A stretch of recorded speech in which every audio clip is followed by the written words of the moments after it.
This podcast is part of the Planet Broadcasting Network. Visit planetbroadcasting.com for more podcasts from our great mates.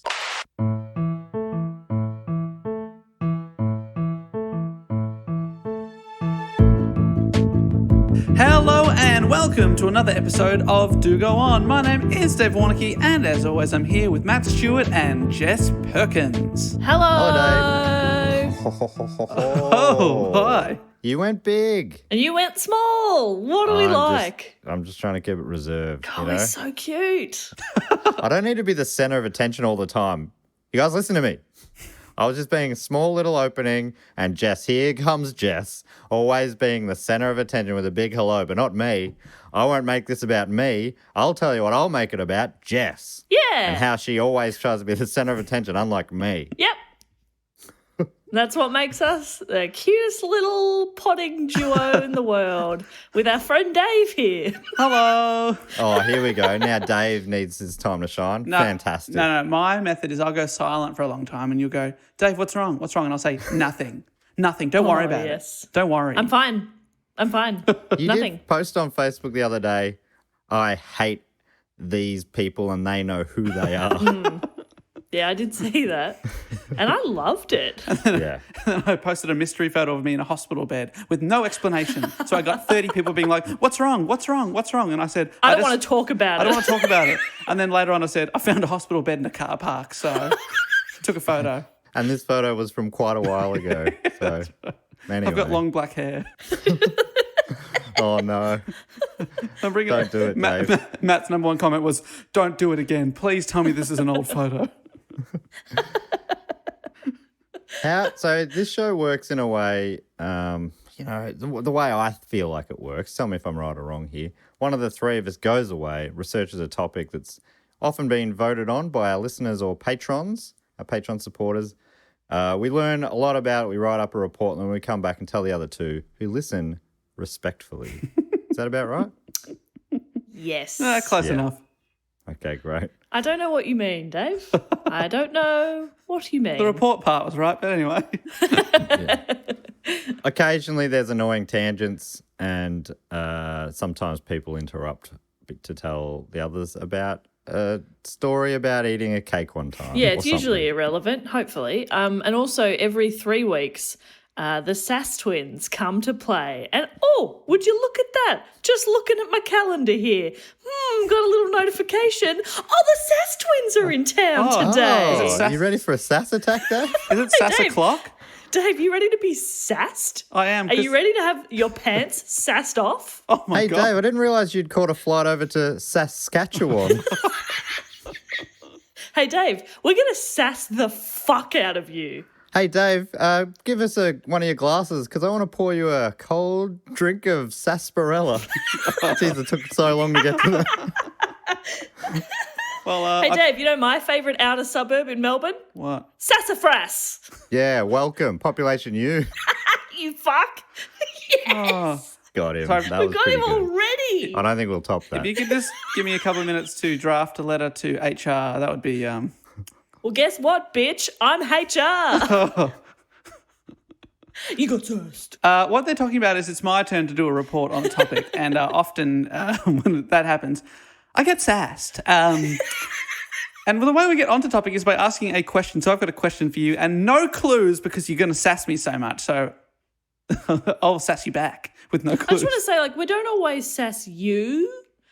Sometimes we sass the people in the story you're telling, and we do that through you. Yeah, great. I'm just a vessel.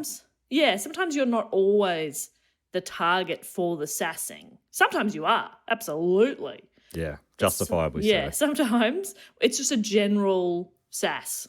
But anyway, please do ask a question, you little Yes. fuckhead. So we get on to the topic with a question, and little fucker Dave, what is your question this week? I'm not sure I know what sassing is. Well, I feel like I don't either.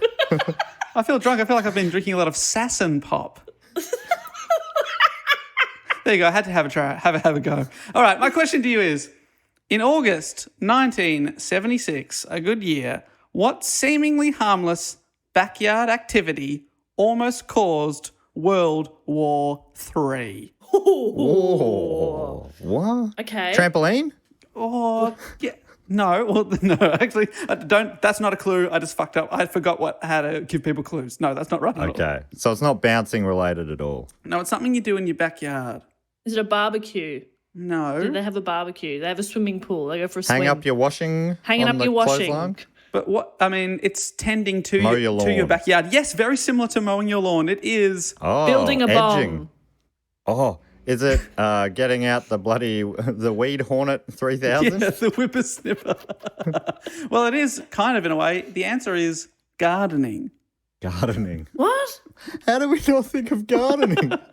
I don't have a backyard. I don't have a garden. Yeah, Yes. I do some gardening on my balcony. If you'd made that question a little more clear, Dave, then maybe I would have got it.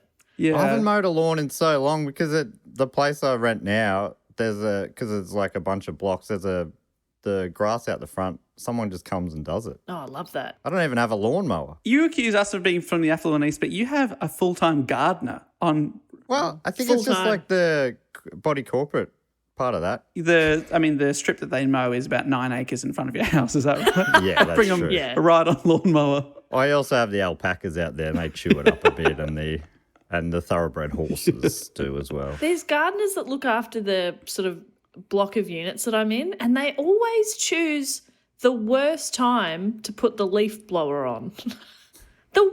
Like fucking 7 a.m. And I'm like, I will come out there and cut you open. But I'd rather do it at 7 a.m. than during our podcast time. So make sure they Good don't point. do that. Good point. Yes, I'll make sure. They see you setting up the microphone, they're like, "Voo, voo, voo, voo." Here we go. Lots of leaves Dave, out I'm here. confused. All right, so I'm sorry. I'll say the question again with the answer in it. So in August 1976, gardening almost caused World War III. This topic is the Poplar Incident, a.k.a. the Korean axe murder incident. What? What? There's a lot going on here. No. What's poplar? Is that a plant? It's a tree, a Flower? poplar tree. A tree, right. This topic has been suggested by two people, so thanks to Alex Buxall from St. Peter's and Tristan Thornton from London, who both suggested this topic. It was voted for by the Patreon supporters at patreon.com/dogoonpod. Again, this one only won by 2 votes, beating out 2 other topics. I wanted to do something. I'm kind of obsessed at the moment with topics that have the word incident in the title. For example, the Dyatlov Pass incident. So I put up 3 things, the something incident, and would you know it, writing Korean axe murder incident. Of course, that was the one that got across the line. Huh. Interesting. Well, it's got my attention. Yeah, me I'm too. perplexed already. Well, let me give you a bit of background here. So time-wise, this is actually, this incident takes place 2 years before my other recent Korean-based topic, episode 244, when North Korean dictator Kim Jong-il abducted Korean movie star Chae Yoon-hee and her movie director husband Shin Sang-ok and made them make films for his country. So this is very much a similar time period for that, if you have heard that episode. Okay, just so we don't go over old territory, how good is the South Korean flag? Just had to get that out of my system. Let's yeah, move on. Yeah, thank you for bringing Honestly, that up. I didn't appreciate it enough until you brought it up last time. And now I've looked at it, I've studied it, and I've fallen in love with it. Yeah. It's a great flag. Are you in love with a flag? Yes? Are you like the woman who married the Eiffel Tower? Are you going to marry a Or a flag, are you? Well, there's actually a bit of flag-based action in this story, so get excited for that. What do you mean by that? Well, you'll see. What do you Who Someone fucks fuck a a flag? Or did they print the flag on little condoms? Oh, yeah. Little ones. Mini. Well, so That's just why I felt the need to say little. Condoms are, relatively speaking, in terms of, like compare them to a car, they're quite small. I mean, they're small compared to the Eiffel Tower-sized ones that lady has to Exactly order. right. Thank you. Custom, I imagine. But they're also slightly bigger than dicks. Otherwise, they would not work. Exactly. Yeah. And that's, Think about it. That's their beauty. Speak for yourself, all right. So, just to remind everyone of the background of the tensions between North and South Korea, which I talked a little bit about in that other episode, but in case you haven't heard it, in 1910, Korea was annexed by Japan, basically taken over, and Japan ruled them with an iron fist. There were some uprising against their brutal overlords, but these mostly failed, and overall, it was a pretty awful time for Korea for many decades. After World War II, when Japan lost the war, Korea was divided into Soviet and US administered zones, with the Soviet-backed north and the US-backed south. The Soviets installed young communist guerrilla Kim Il-sung as leader, and he became the first premier of North Korea, and he is the grandfather of the current leader of North Korea, so they've never really given that up. The communists in the north invaded the south, and the two had a bitter war, both wanting control of the entirety of Korea. The communists in the north were backed by the Soviet Union and China, and the south was backed by the USA and the United Nations, and this is known as the Korean War and raged for 3 years. Before an armistice was signed in 1953, but technically the war never finished and the tension was never fully resolved. The grudges ran deep, and you can see why. The war had lasted for, and this will piss you off, Jess, 3 years and 1 month. For fuck's sake. I know. Just cut it off 30 days earlier, guys. Come on. Why doesn't anybody think of this? I don't know. Why? Surely you'd be thinking of the history majors. It'd be a lot easier for them to remember if it was exactly 3 years. 3 years. Boom. Sadly not. 3 years and 1 month. And then all these history majors out there studying, failing over that. Yeah, that 1 month. You pieces of shit. Finish your wars earlier or keep them going another year. That's right. Oh, wow. Okay. They were about to sign and then thought, no, let's do this in 11 months. All right, good idea. Good idea. Well, meet you The then. Korean War, that's where MASH was set, I think. Is that right? That's right, yeah. Mm-hmm.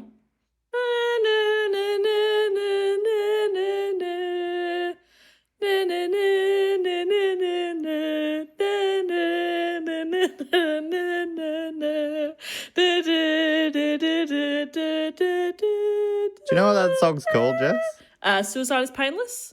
What a full-on title. For a sitcom. For a comedy show. Imagine like the nanny theme song was called, like, chop your leg off, fuckhead. It just doesn't make sense. The two it's very close too, Dave, yeah. Chop your leg off, you fuckhead. Yeah, I love that one. She was working in a bunch of flashing queens. Love that. Well, this is set up for a fascinating story already. Yeah. Jess, you missed the last one. Did you listen back to the I did. last one? Yeah. Oh, great. Oh, we this have. This is ringing some bells. Oh, that's good news. Well, just So fine. if you were recapping just for me, Dave, it wasn't fully necessary, but I think it was good for people who maybe haven't listened to that one. Or, for me who probably forgot a lot of it. Well, I didn't really go into the numbers last time of the Korean War, which I wasn't fully across. And this is basically, so this is to set up the tension in this episode. You can see why the grudge remained there because over those 3 years and 1 month, roughly 4 million casualties resulted from the Korean War, including lots of civilians. So South Korean casualties were 1,300,000. Of those, 1 million were civilians. Communist casualties in the north were estimated at 2.5 million, including 1 million civilians, and the United States Army lost about 37,000 in action. Wow. So you can see why these people hate each other, even though technically an armistice has been signed. Yeah. Yeah, okay. Part of which 2 million civilians, basically. 2 million civilians. That's insane. horrific stuff. Yeah. And part of this armistice was a demilitarized zone known as the DMZ, was created to separate the north and the south. They did this by pulling back each side's forces wherever they were at the time, 1.2 miles or 2 kilometres along each side of the boundary. So in total, the DMZ is 4 kilometres or 2.5 miles wide and runs 160 miles or 250 kilometres east to west across the peninsula, basically cutting Korea in half. And at the DMZ, do they have like a DMZ type gossip office? Were they? Yeah, they do. They're like, oh my God, I saw Charlie Sheen at the airport. Whoa. Have you ever watched those? It's the saddest videos you'll ever see. It's people like running up to a celebrity who's like, hey, what's going on? Like while they're waiting for a taxi, being like, yo, Kelsey Grammer, how's it going? And he's like, hey, man.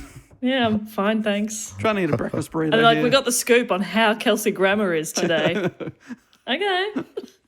Oh, Cool. Thanks, TMZ. DMZ. Oh, I love it.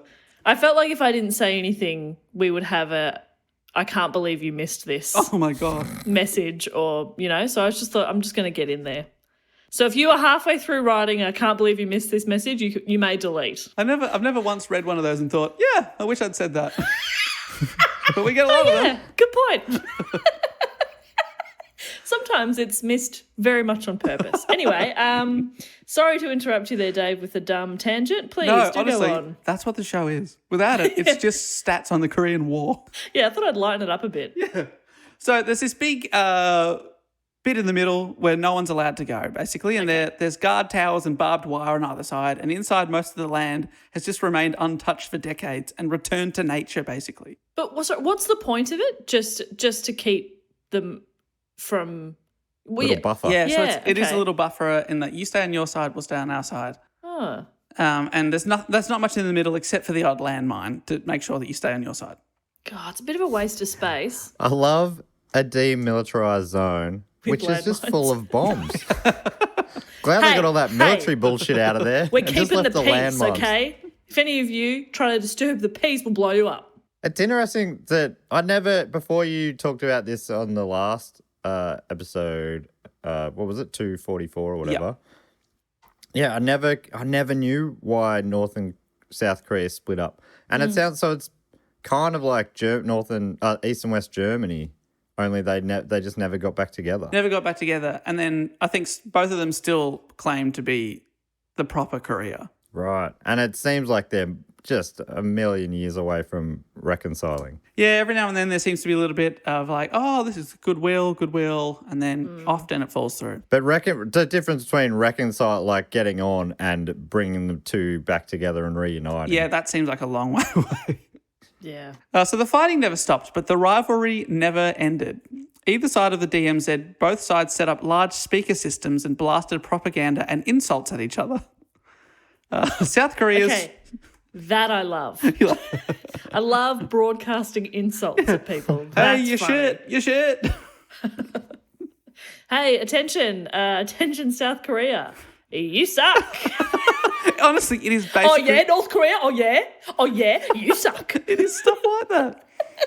Is it stuff like, hey, South Korea is saying stuff like, hey, our country's so good we don't have to trap our citizens here. Stuff like that? Yeah, so South Korea's stream of noise evolved to feature weather forecasts, news that was banned in North Korea, and K-pop music. I'm also imagining that weather forecasts are banned. I think they're like... You can never know. Just take a jacket. Yeah, It's always sunny here. Seoul is beautiful right now. Wish you were here. Rain is just a different kind of sun. You're just interpreting it wrong. You idiot. Sometimes sounds were blasted all day and night and it made it difficult for the soldiers stationed on the other side to sleep. That's how loud and often they were blasting it. So that's the south side. Then up north, according to NPR, quote, North Korea countered with its own messages that praised its country and berated the depraved capitalist South. Those broadcasts were reportedly less loud and were prone to technical issues because of electricity shortages. So that's a bit embarrassing. That is a bit embarrassing. South Korea are like, sorry, can't hear you. Sorry, what? You're breaking up. Sorry? Like you genuinely are. I'm not doing a bit. You are breaking up because your electricity sucks. Who did you say was shit? Who's shit? So this continued until 2018 when they were dismantled ahead of historic meetings between the country's two leaders. But before that, for decades, they were just sassing each other. Talk about the Sass twins. It's like splitting them up, putting the DMZ in between each other and you guys just going for it. God, you'd never want that. I hope we never come to that, Matt. I hope that never happens for us. Fingers crossed. Yeah. I hope we never have this little buffer in between and we just yell at each other. I hope that never happens. Well, it's about to get a little bit sexy here because the 1980s kicked off what is known as the Flag War. I told you I'd mention the flag. To me, it's like South Korea wins this war by so much. I think the North Korean flag's fine, but the South Korean flag kicks its ass. Well, yeah, but they are actually going to physically get these flags to fight. Oh, okay. So, really, like wrestlers donned in each flag? No. Just going to put the flags next to each other, let the wind do its thing. So, depending on which way the wind blows, we'll figure out the winner. That's right, because the wind is always in favour of the winner. Oh, that's why it's called the wind. Exactly. Short for wind. That's what the old time word for one was wind. You wind this one again, but now that obviously over time it's changed to one. Yeah, it's funny how language evolves, isn't it? Oh, man, it's So interesting. fluid. It's beautiful. Yeah, it is so beautiful. So the flag war kicked off when the South Korean government built a 321-foot or 97-meter tall flagpole in its border village of Daesong-dong, which is right on the border, and you could see that from in North Korea. South Korea put up a great flag. And if you're going to do that, what do you think the North are going to do? They responded by building a 525-foot or 160-meter tall flagpole in its border town. I'm loving this. The pole flies a 270 kilo or nearly 600 pound North Korean flag, which is the fourth largest anywhere in the world. Whoa, what are the other three? There was one in Saudi Arabia. I can't remember the other That's two. insane. You had to have known I was going to ask. That's wild. They're just putting up flags at each other at this point. Mine's bigger than you. Far out. But I'm sad to say it's not all just insults and stupid one-upmanship along the border. Sporadic outbreaks of violence along and within the DMZ killed an estimated 500 South Korean soldiers, 50 US soldiers, and 250 soldiers from North Korea in the DMZ or along the border between 1953 and 1999. So every now and then, a bit of violence kicks off and a couple of people sadly would be killed. That's awful.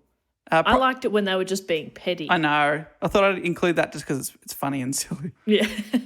Probably the most famous and definitely the most ridiculous of those incidents occurred in 1976 in a place in the DMZ called the JSA, the Joint Security Area.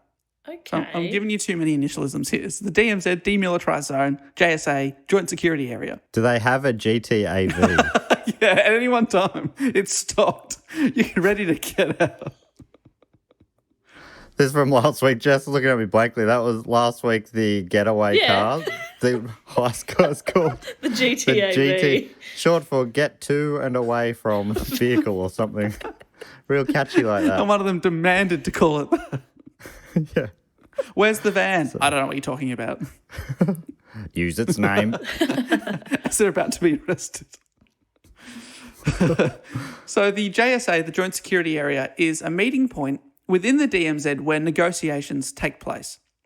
In 2018, the North Korean leader Kim Jong-un and US President Donald Trump met in the JSA. I'm not sure if you saw, that was a big headline at the time. Mm-hmm. This is how recent it was. So, yeah, I haven't got my head around that.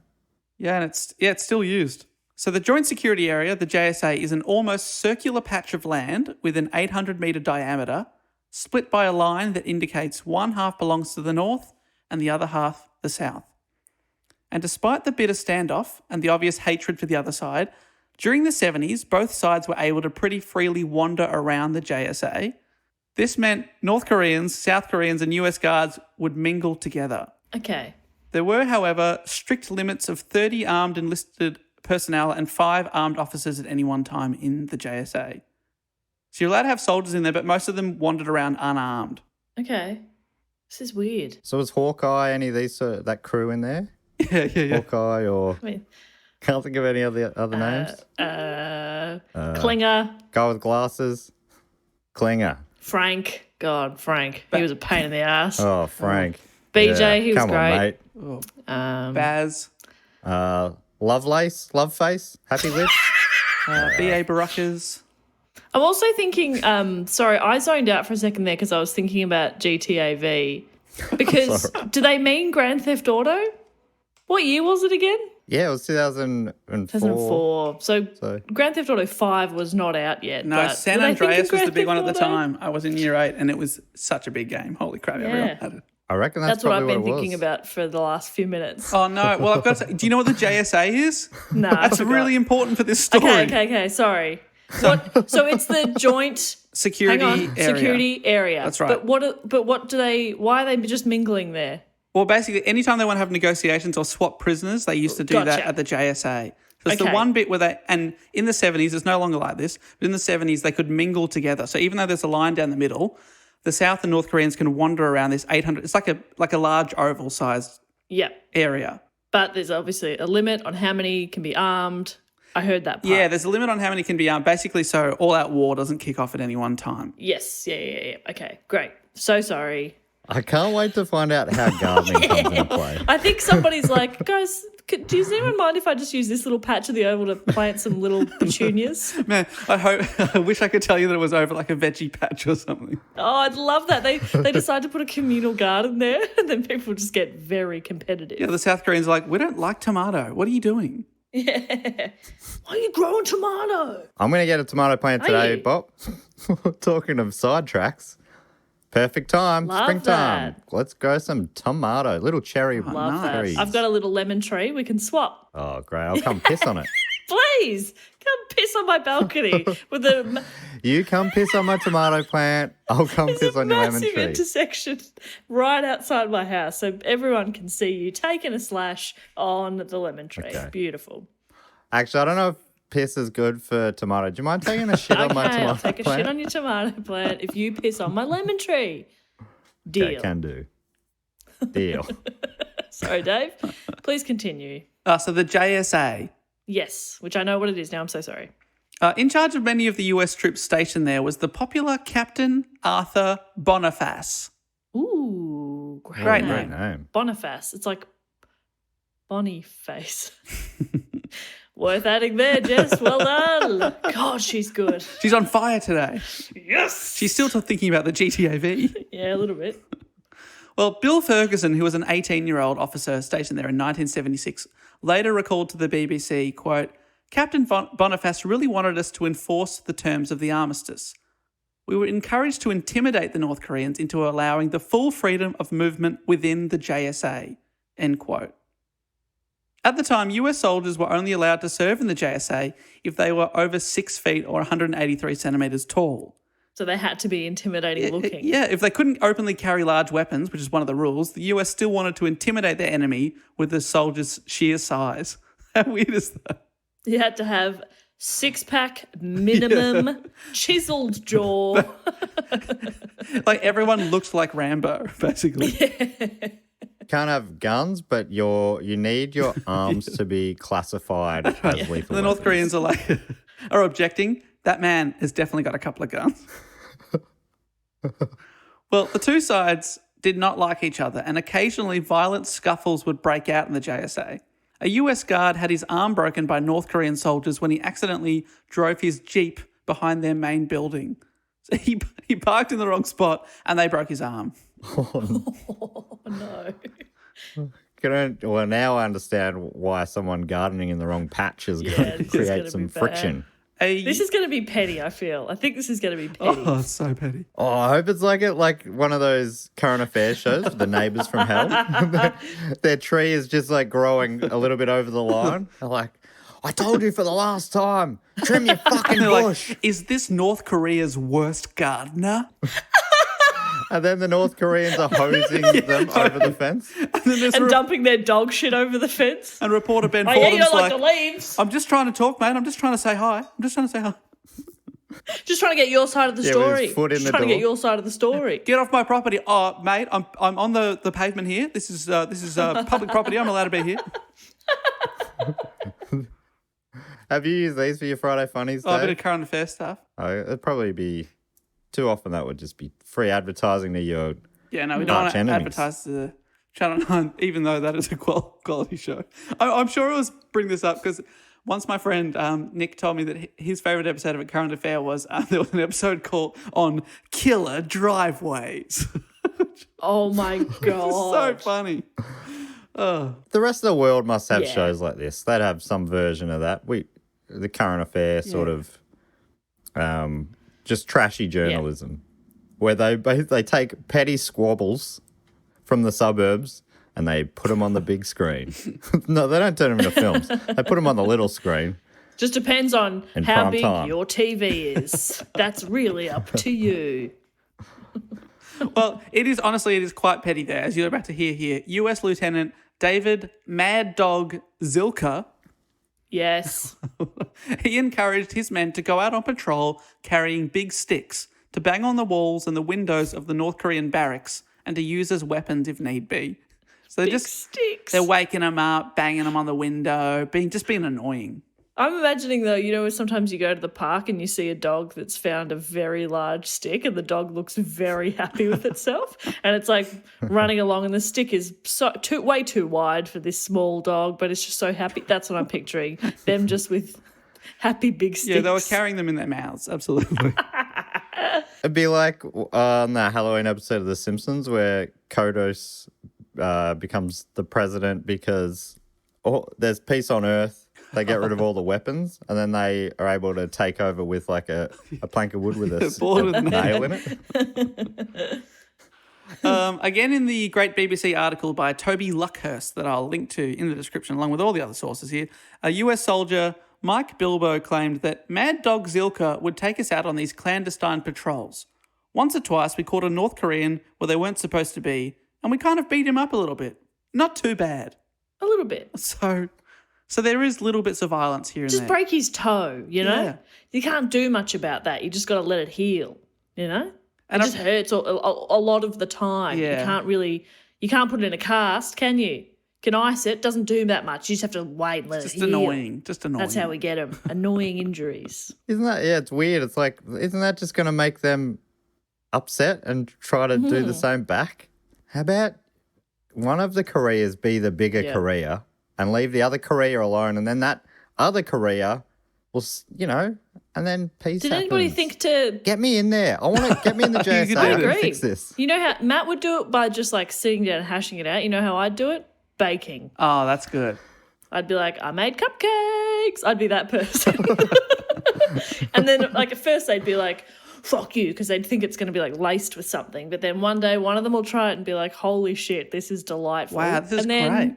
Yeah. I love the idea. So you go in through the door with I'm wearing some an apron. ingredients. You come out an hour or so later and you just nod to us like, yeah, job done. And then I'm like, oh God, she's done Wow, it. she's done it again. And then I'm just buying accessories so I can do better frosting designs. I'm like, this is important. This is for peace. I'm baking for peace right now.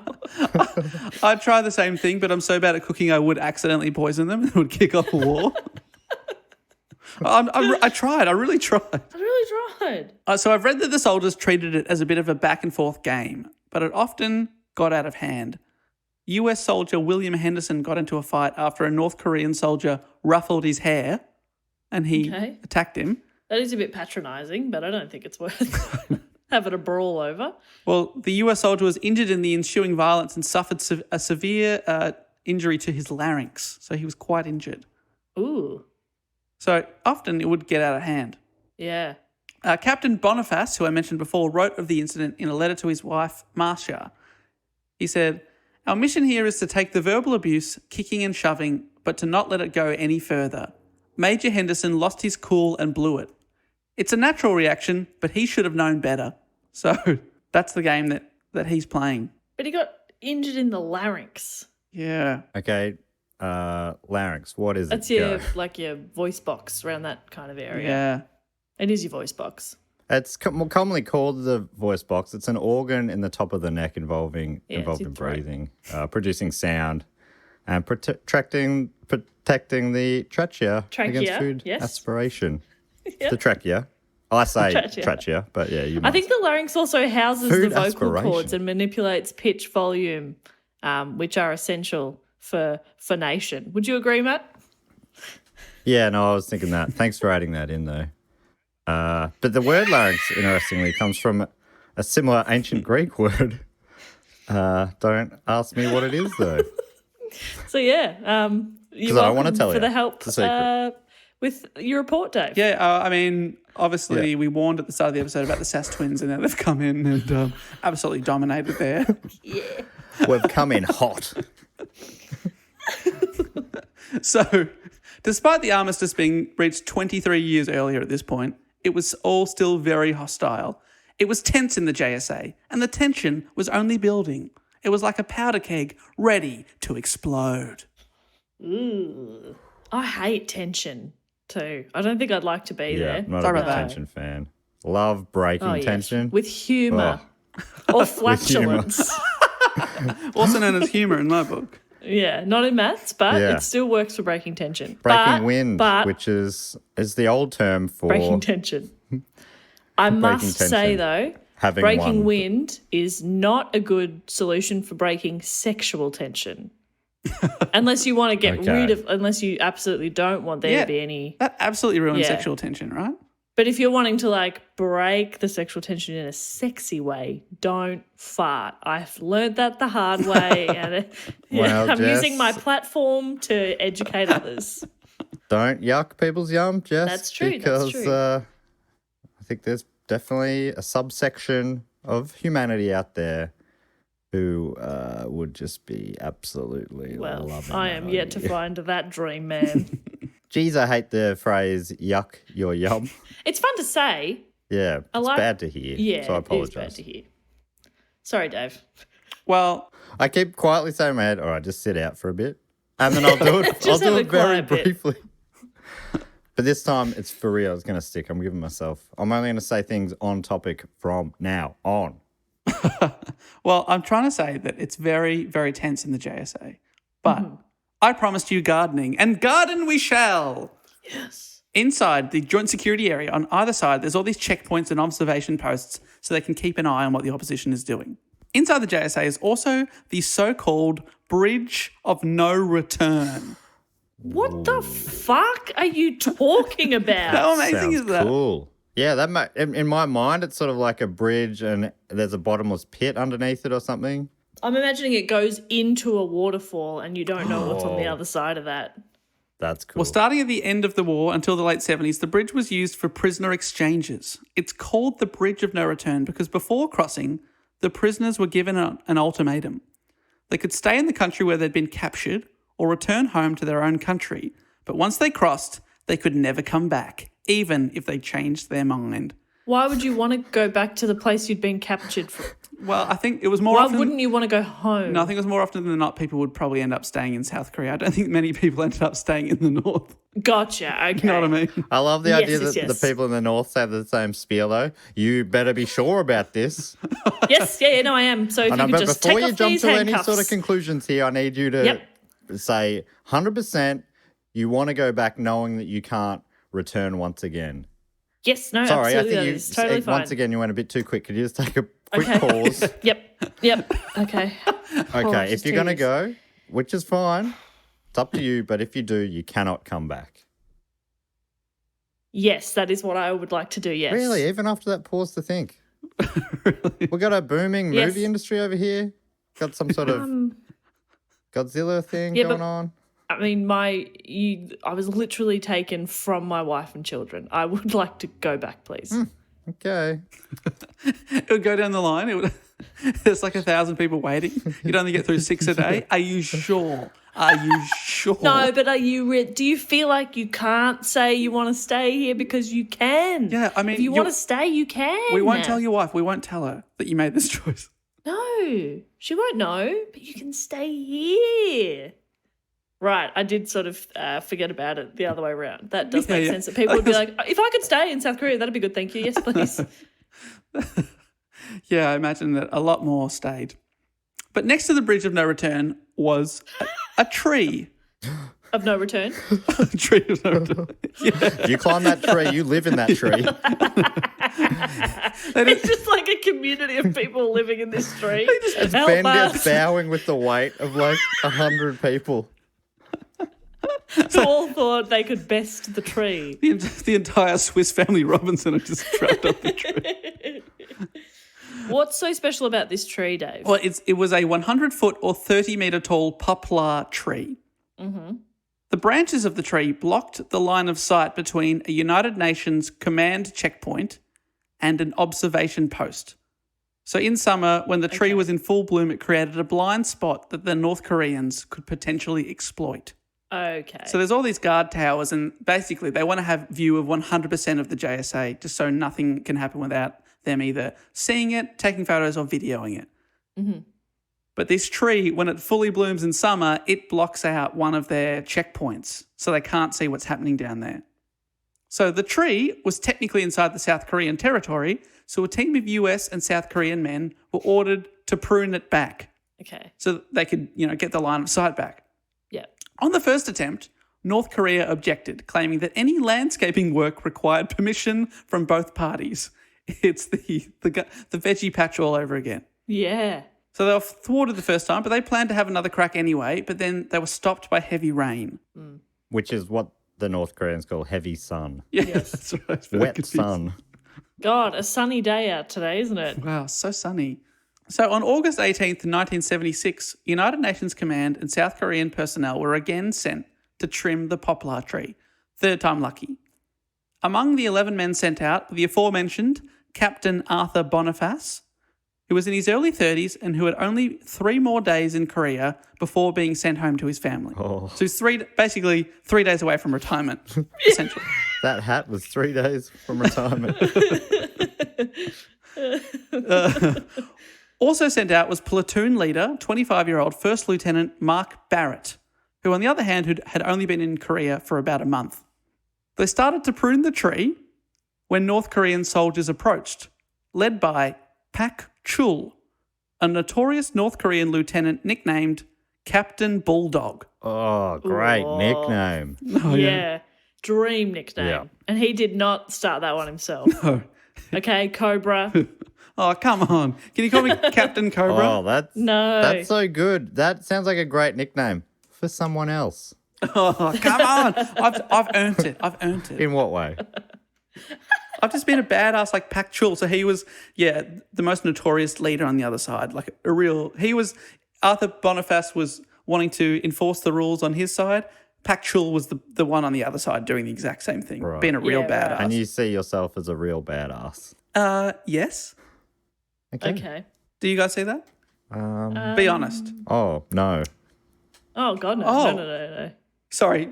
I'm going to give you some time to think about that. Dave. Again, You have do you want so many Do you want to So stay many here? great qualities. So many great qualities. You are so good at so many Yeah. things, honestly. And just adore you. Just treasure you. Wow, thank you. This is so nice. So sure that anyone could beat you in a fight. Anyone. Even if you had a I big know stick. toddlers. Yeah, I know toddlers that could give you a run for their money. I love the idea that when the captured South Koreans being sent home are asked if they want to stay, they have to butter up the officer and be like, look, North Korean officer, you have many great qualities, but Oh my God. I don't You want to look stay so good here. in that uniform. It really isn't and, about you and your country. I don't want to Yeah. stay here. I don't want to stay here. This is gonna, honestly, you're the only thing that makes me hesitate. But then I don't hesitate. And I know I want to go back. So thank you. Fine, I'm not Captain Cobra. I get it. Whatever. I'll work my way up. Yeah, you get there. Officer Cobra to you, thank you. So Captain Bulldog, Pak Chul's turned up, notorious North Korean lieutenant. Pak and his team watched in silence as the group on the other side carried out their tree work for 15 minutes before suddenly ordering them to stop. Captain Boniface ignored Pak. Even when the threat started to come, Pak Chul said, "The branches are cut will be of no use, just as you will be after you die." Ooh. Great trash talk. That's great trash talk. He's saying, But even who as is- compost, you've got no nutritional value to the earth. Yeah. That's rough. But this is the kind of bravado that was thrown around all day long in the JSA. Why would Boniface listen now? They were constantly threatening each other. With death. Yeah, totally. Some of You'll them. be useless when you're dead is like the dumbest insult. Who's useful? Matt literally came up with the only one. That's like worm food. Oh, I think Operation Mincemeat would disagree. Oh, yes. One of my reports. Okay, Dave, do go on. Some of the North Korean soldiers reportedly believed that their leader, the dictator Kim Il-sung, had, quote, personally planted the poplar and nourished it, and it's growing under his own supervision. He actually nourished it that's- with his own breast milk. The idea, like, he let that little sapling supple at his teat. Am I using the right terminology there? Supple? Suckle. I knew it wasn't quite right. Not It is supple. suckle. I think you're right. This Let that this sapling sapling sappled suckle. at his teeth. So that apparently some of them believed that their leader had planted this tree himself. This is, after all, the country that reported his son, Kim Jong-il, scored as many as 11 hole-in-ones the first time he ever played golf. And he only played 9 rounds. That is pretty amazing. So they think that this tree has been planted by their leader. Have they ever seen him come down and just water it? Oh, absolutely not. Yeah. He's not going anywhere near that area. Exactly. Because it's probably not safe for him to do so. No, it's not. So we'll take it with a large grain of salt, I reckon. No, I just think he didn't do that. I think he didn't plant that tree. That's what I reckon. I think so too, but I think it's one of those things where before the Pack took his men out, he's like, they're going to cut down that tree. Do you want to know who planted that tree? Our fearless leader, to try and rev them up a bit. Yeah. But anyone can plant a tree, you know? Like, anyone can be a father, but not everyone is a dad. Do you know what I mean? Yeah, not That's everyone beautiful. can breastfeed their child. I just watched Guardians of the Galaxy, and that is in that. Who says that? That is so lame. Yeah, it's very lame. It's in an action movie. Of course it's lame. Does David Bautista say that? Yes. I don't reckon he would. I have no idea. No. Is it the first one or the second one? Is it when the dad is actually second one. a planet? Yes. The dad is a planet. What are you talking And he's about? played by some cool actor. I forget who, but Kurt Russell. Kurt Russell. What a man. No, he is cool. He's very cool. God damn, And then he's the so guy who cool. actually raised Peter Quill said something really lame like, he was your father, but I'm your daddy. Oh, he said, I'm It's your really daddy. gross. I'm your daddy. Anyway, what I'm trying to say is even if he did plant this tree, did he tend to it? Did he make sure it was okay in all weather? Did he check it for fungal gnats? Did he treat it for fungal gnats? I have fungal gnats in a couple of my plants at the moment. It's on the brain. There's gnats in my brain. So it's like if he's just abandoned this tree, it's no longer his tree, you know? I absolutely agree. But they do not, Jess. They do not. I would say this, course. Jess. Surely at some point you've just got to let the tree, leave home and grow up and fend for itself. Otherwise, Exactly. And this is a fully grown tree. you've moved out of home. Are your parents not still your parents? No? Touche. What? Is that an option? Yeah, you can still call them that. Oh my God. I've just been calling them my elderly friends. Oh, cool. Parents. I've got parents, everyone. Wow. Sorry to brag. I've got parents. So after being ignored, the Bulldog Pack sent for reinforcements and nearly 30 North Korean soldiers soon appeared at the tree. Pack again told him to stop cutting, but again, Captain Boniface wasn't going to be intimidated. Boniface turned his back on the North Koreans and they went back to pruning. Quoting from a great article in The Atlantic by Yuri Friedman here, describing what happened after Boniface turned his back on the North Korean reinforcements. Boniface, quote, did not see Lieutenant Pack remove his watch, wrap it in a handkerchief, stick it into the pocket of his trousers, John Singlaub, the then Chief of Staff for the US Forces Korea, later wrote. Nor did he see the other North Korean officer rolling up the sleeves of his jacket. An American non-commissioned officer strode forward to warn Captain Boniface. At that moment, Lieutenant Pack screamed, "Kill!" I've also read he yelled, "Kill the bastards." Whoa. And I'm not sure why he took his watch, put it in a handkerchief in his pocket, I guess to make sure it didn't get damaged in the fight. But Sure, it won't get damaged in your pocket yeah, if you get thrown around. yeah, it was protected by a handkerchief. Oh, yeah, no, it's fine then. Handkerchiefs obviously notoriously very strong. It's like a little airbag in your pocket. So he yelled, "Kill or kill the bastards." Either way, the North Koreans attacked, not with guns, but with crowbars, clubs and axes that they'd picked up from the ground left by the men cutting the tree. Because remember, not many people have guns in this area, so they use other weapons. Captain Boniface was pushed to the ground and the men's leader was bludgeoned to death in front of his other men. What the fuck? Yeah, they just clubbed him. Awful, awful stuff.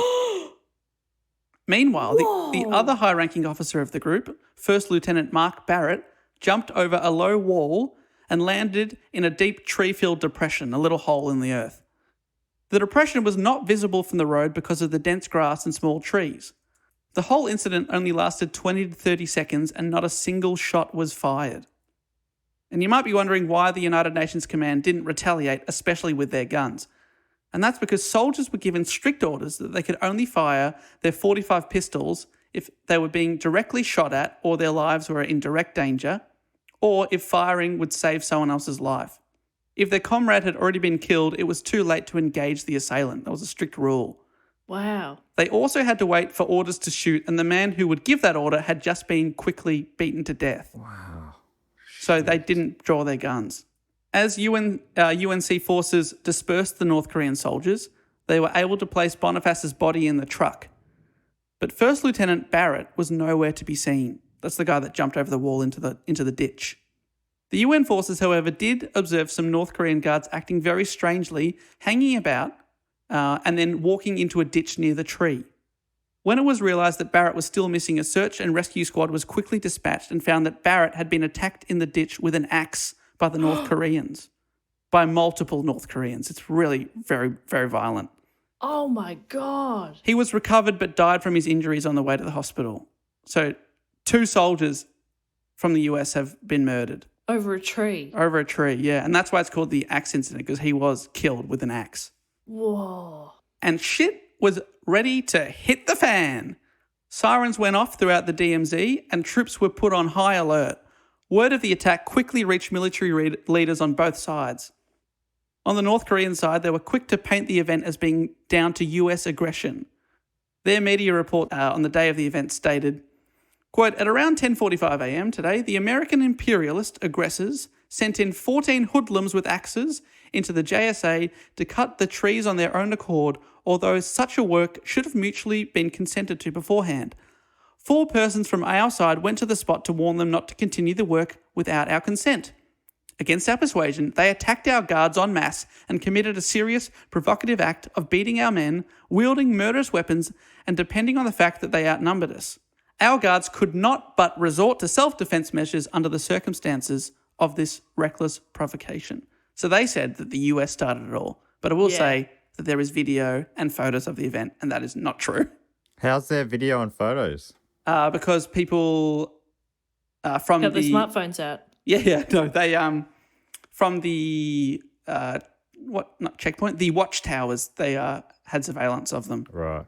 And they took photos. Yeah, someone took a few camera rolls of photos of the event. You can't see everything, but you can definitely see who starts it. Kim Jong-il, the son of the then leader Kim Il-sung, described the event to other leaders in Sri Lanka where he happened to be as being an unprovoked attack led by American officers. So they very much painted it as if the US started it. So that's one side. Over in Washington, President Gerald Ford and Secretary of State Henry Kissinger were also analysing the event and planning their next move. Kissinger, of course, famous for winning the Nobel Prize in 1973, but also probably more famous for dropping his glasses in a toilet that were later found by Homer Simpson. Hi, Homer. Do you like football? Do you like nachos? Well, why don't you come over and have nachos while we watch football? Great bit. I love Gerald Ford. That's all I really know about him. That bit? Do you remember the bit on The Simpsons with Henry Kissinger? I don't think so. Homer picks up his glasses from the toilet and then he starts talking about triangles. And the guy's like, that's a right triangle, you idiot! Do you remember that bit? I don't think I do. No. Oh, it's so good. And then Henry Kissinger's speaking to Mr. Burns in his office, and Smithers is like, thanks, Mr. Kissinger. I hope your glasses will turn up. And he goes, yes, I'm sure they will. And then it jumps into his mind and it says, he's speaking to himself, yes, no one must know that I, the man who drafted the Paris Accord, lost his glasses in a toilet. It's so silly. Kissinger, that man who would later lose his glasses, called for an attack on the North Korean barracks to ensure a, quote, high probability of getting the people who did this. They have killed 2 Americans, and if we do nothing, they will do it again, he told a briefing. We have to do something. So he was looking for blood, proper retaliation.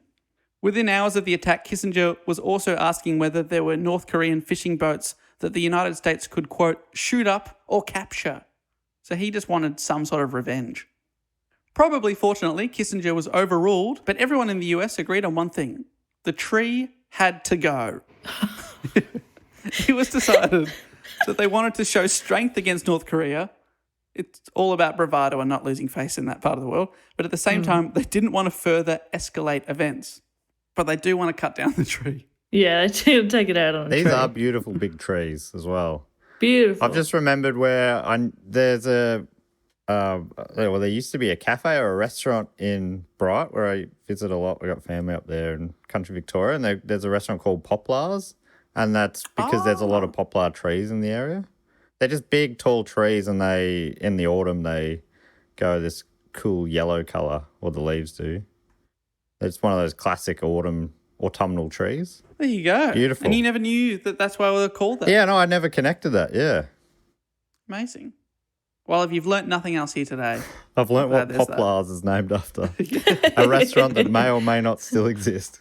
The US also raised defense readiness levels to DEFCON 3. Oh, I love that phrase. And the higher it goes, the more DEFCON it becomes. That's right. It's actually the opposite. Oh. What does DEFCON mean? So DEFCON means defense readiness condition and is graded from 1 to 5. 5 being most relaxed, 1 being actual nuclear war. Oh, I always thought like DEFCON 5 was bad.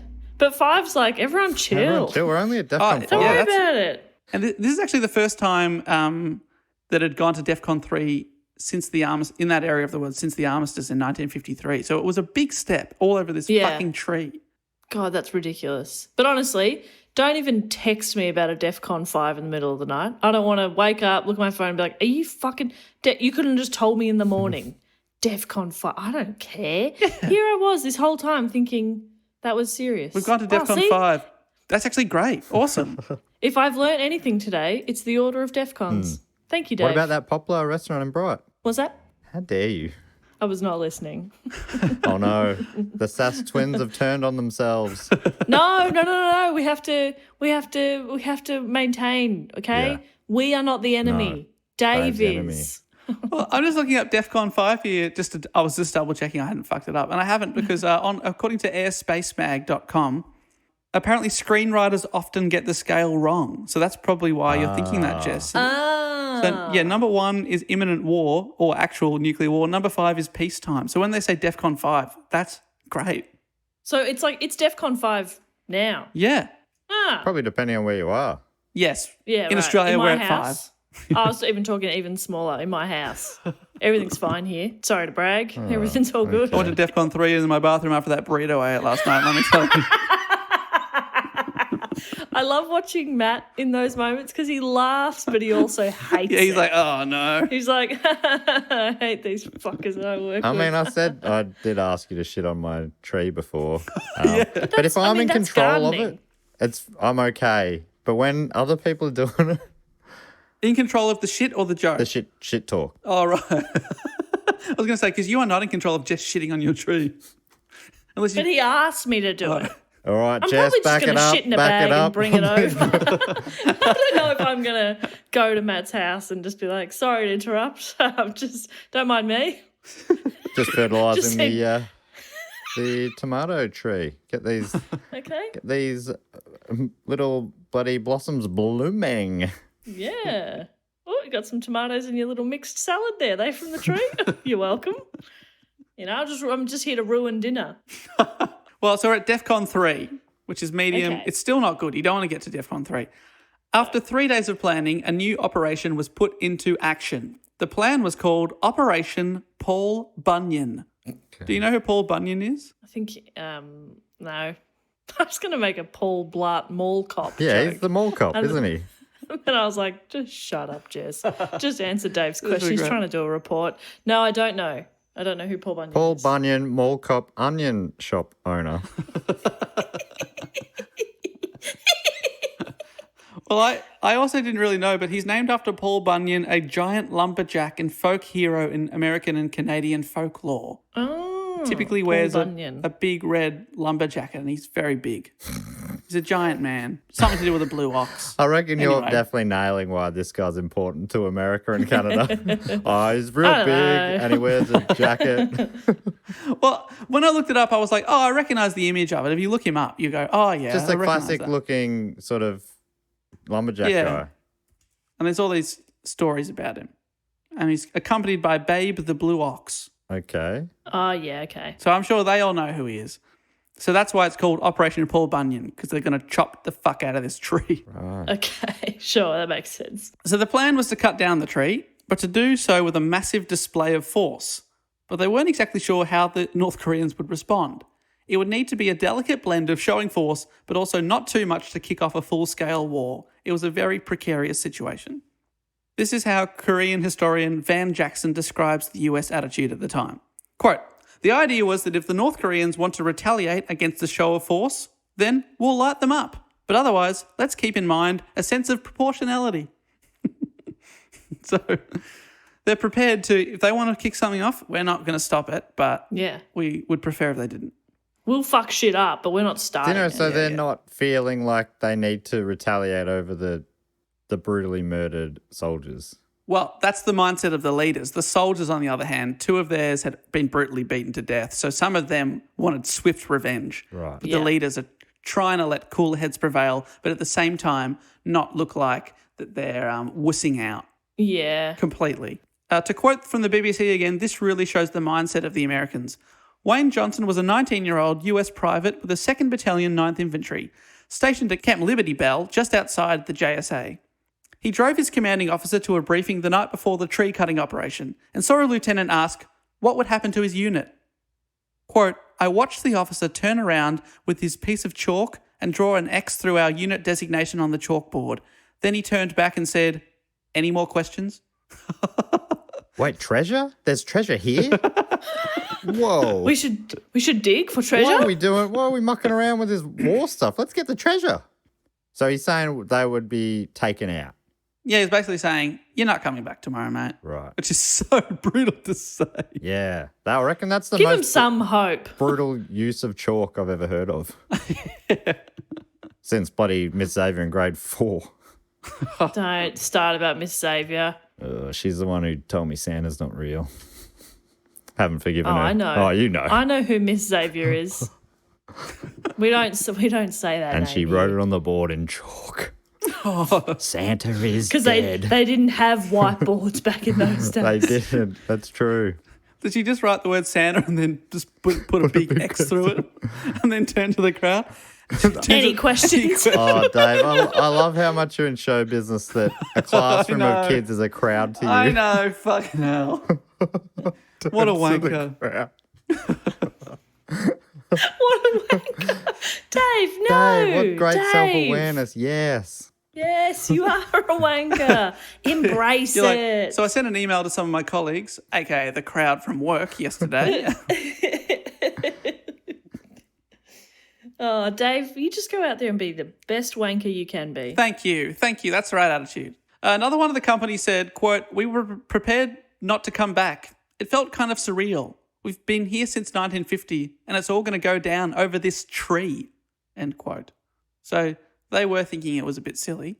As the United States dispatched an aircraft carrier to Korean waters and moved nuclear and conventional artillery and missiles to concrete bunkers, North Korea shifted to full combat readiness, conducted civilian air raid exercises, and evacuated top North Korean officials in Pyongyang to fortified tunnels. So they were both preparing for full-scale war. And this is still DEFCON 4? DEFCON 3. DEFCON 3, sorry.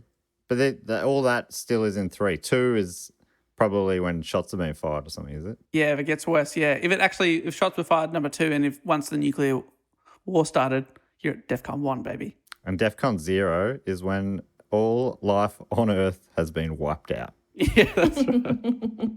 You really don't want to get there. I keep saying DEFCON, but it's DEFCON, isn't it? Definitely. John Singlaub, the then chief of staff of the US forces in Korea, said, quote, it was my estimate, shared by many of the staff, that the operation stood at 50-50 chance of starting a war. In less than an hour, several 100,000 men might very well be fighting and dying in those steep, blood-soaked mountains. if the murderous North Korean assault on our forces had been part of an elaborate plot to trigger an American military response, which in turn would provoke a North Korean invasion, we might be teetering on the brink of a Holocaust. If North Korea unleashed a massive armoured assault against Seoul, we would have no choice but to request authorization for the first use of nuclear weapons since World War II. But there was no backing down now. Shit. What the fuck? So they're having these full-scale meetings about how World War III basically is about to fucking kick off. Oh my God. Jess, I don't know about you. I'm nervous. Is World War III about to kick off? Oh my God. I really thought I would have heard about this, but... But, I mean, I'm pretty stupid. And I don't always read the newspaper. So I might have missed it. So we could have missed World War III. Yeah, were you reading the newspaper in 1976, late August? Yeah. I mean, I don't know, Dave. And I do remember on The Simpsons that Hugh Grant rubbed into Homer that Britain saved America's ass in World War III. I do remember that. So, oh, that's true. Jeez, I noticed. So on the Patreon group, this is for listeners, there we have someone who audits our Simpsons references, and it had been quite the last few weeks. I think I'm starting to overcorrect today. I think you've done a great job. Thank you so much. But now shut the fuck up about the Will Simpsons. Well, Wayne Johnson, the teenager I mentioned earlier who saw an X on the chalkboard, was tasked with rigging the US side of the base with explosives. So if North Koreans captured the building, they would just blow up the whole thing. They also secured the bridge of no return, hoping to stop North Korean reinforcements from entering the JSA. That bridge was also wired with explosives, and the massive gun of a tank was aimed at the bridge should the need arise to quickly destroy it. Just aimed a tank at it. Yeah. There we go. That should sort that. On August 21st, 1976 at 7 a.m., 3 days after the killings, 2 8-man teams of engineers were driven to the tree by a truck. That's 16 people. Hold on. Yes, you're right. You are absolutely right. Yes. I'm getting good at maths, you guys. I reckon that... Have we improved your math level, do you reckon? Yes. Thank you. These 16 men were armed with giant chainsaws, and so, I read that some of them had spent all night practicing how to use them. I was like, oh my God. Which is, all right. Well, you should probably just get someone that knows how to use a chainsaw. I love the idea of a teen movie montage. You know, they're all in their PJs overnight in the same sorority room, and they're practicing chainsawing together, helping each other. Somebody sort of doesn't quite do it right, and they cut off one of their friend's arms, and like they're looking at their arm like but then they sort of all go you know? It's all a bit fun. Is a bit of fun. It's so fun. So I should say 15 men were sent to the tree because one was left behind after losing a limb back at the sorority camp. Jeff would like that, and a bit of a rounder number there. Yeah, I'm okay with that. Actually, 16's my favourite number, so... 16's my favourite number. You two are we're so cute. And Jess, so full of contradictions. Yeah. Isn't that great? You're complicated. I love it. I'm exciting. You know? Never a dull day. Can't keep up with you. What's she going to be mad about today? Who knows? Thrilling. You might be wondering why they're using chainsaws. Well, it had been suggested that they take out the tree with heavier equipment. For example, they could just blow it up. But or just, take it out with other heavier equipment, bulldozers, etc. But officers feared it would be too difficult to speedily get them out of there if the North Koreans tried to intervene. So to make evacuation a quick possibility, they cut it down by hand. Oh, like karate chopping it? Yeah. Hi-ya! Hi-ya! It took 6 weeks. Fuck, that's still very good. No, it's still pretty good, right? That's amazing. Well, the backup they had was as if they were already at war. These teams were accompanied by 2 30-man security platoons from the Joint Security Force who were armed with pistols and axe handles. They were also Axe handles. Axe handles, yeah. They love big Not sticks. axes. Just the handles of axes. Yeah, I think sort of they often would carry around sort of club-like things. That's okay. That's so fucking weird. They were also accompanied by a 64-man task force of the South Korean 1st Special Forces Brigade, basically their commandos. And these guys were armed with clubs and were also trained in Taekwondo. So they could have been Yes. karate chopping the tree. Well, taekwondo chopping. Yeah, okay. All right, fine. Yeah, okay. And as someone who got to red belt in Taekwondo, I feel I could have been pretty helpful. So these men were also supposed to be unarmed. They're just using their lethal fists and clubs. However, once they parked their trucks near the bridge of no return, they started throwing out the sandbags that lined the truck bottoms and handing out M16 rifles and M79 grenade launchers that had been hidden in the truck. So they just wanted to look unarmed. Yeah, but I thought- really they were very Yeah. heavily armed. On the way in, you get checked at the checkpoint. You're like, yeah, no, I've got no guns. We're all good. We're just, we're the, Just got a club. we're the Taekwondo experts. They're like, oh, of course, no worries. You don't need weapons. And then they just start pulling out rocket launchers. Yeah, I just sort of figure when push comes to shove, I'm just going to club this guy to death. So, great, carry on. It's like a car full of people going into a music festival. So, you got any grog? No. No. Don't check the spare tyre. They check the Don't open that watermelon or that loaf of They bread. check the watermelon and it's got a grenade launcher inside it. But the spare tyre is full of cans. Oh, so. yeah. Yeah, no, that is definitely water in that bottle, not a pistol, Yeah. not an AK-47. Several of the commandos also had M18 Claymore mines strapped to their chests and were holding the detonators in their hands. No. They were shouting at the North Koreans to cross the bridge, goading them. And then what? They'd give them a hug and blow themselves up? I don't really know because the idea is that they're holding sort of dead man triggers, so if they get shot, then they'll explode. But also, if you're nowhere near them, it doesn't really matter, does it? Yeah. If you've shot them from any distance. You'll just You blow shot up the it guy down. next to you. Yeah, that's Probably- right. Blow. One of your teammates. I mean, I know war's not a sport. Yeah, They're probably they'll blow not up. teammates, are they? Everything to Dave is a show. Everything to me is a game.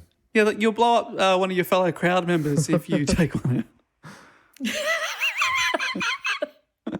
One of your fellow ticket holders. Yeah, oh, that's right. Oh, no, not the punter next to me. Oh, no. So there were 20 utility helicopters and 7 Cobra attack helicopters circling behind them as they cut the trees. B-52 bombers flew overhead. It's also suspected that other planes carrying nuclear bombs were also flying above them.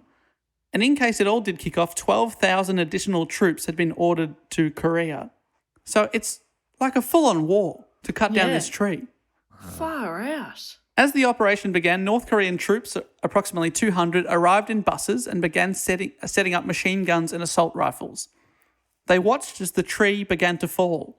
The chainsaws cut through each of the 3 main tree trunks of the tree, and the US soldiers cheered as each of them hit the ground. And the North Koreans watching on did nothing. For 42 minutes, they watched on as the engineers cut down the tree. This was 3 minutes faster than the mission had been estimated to take. They purposefully, this is the US guys, left the 6 metre or 20 foot tall tree stump, and after their mission was over, the US and South Korean soldiers quickly withdrew. So thankfully, full-scale war was avoided. But the incident did raise tension in the DMZ.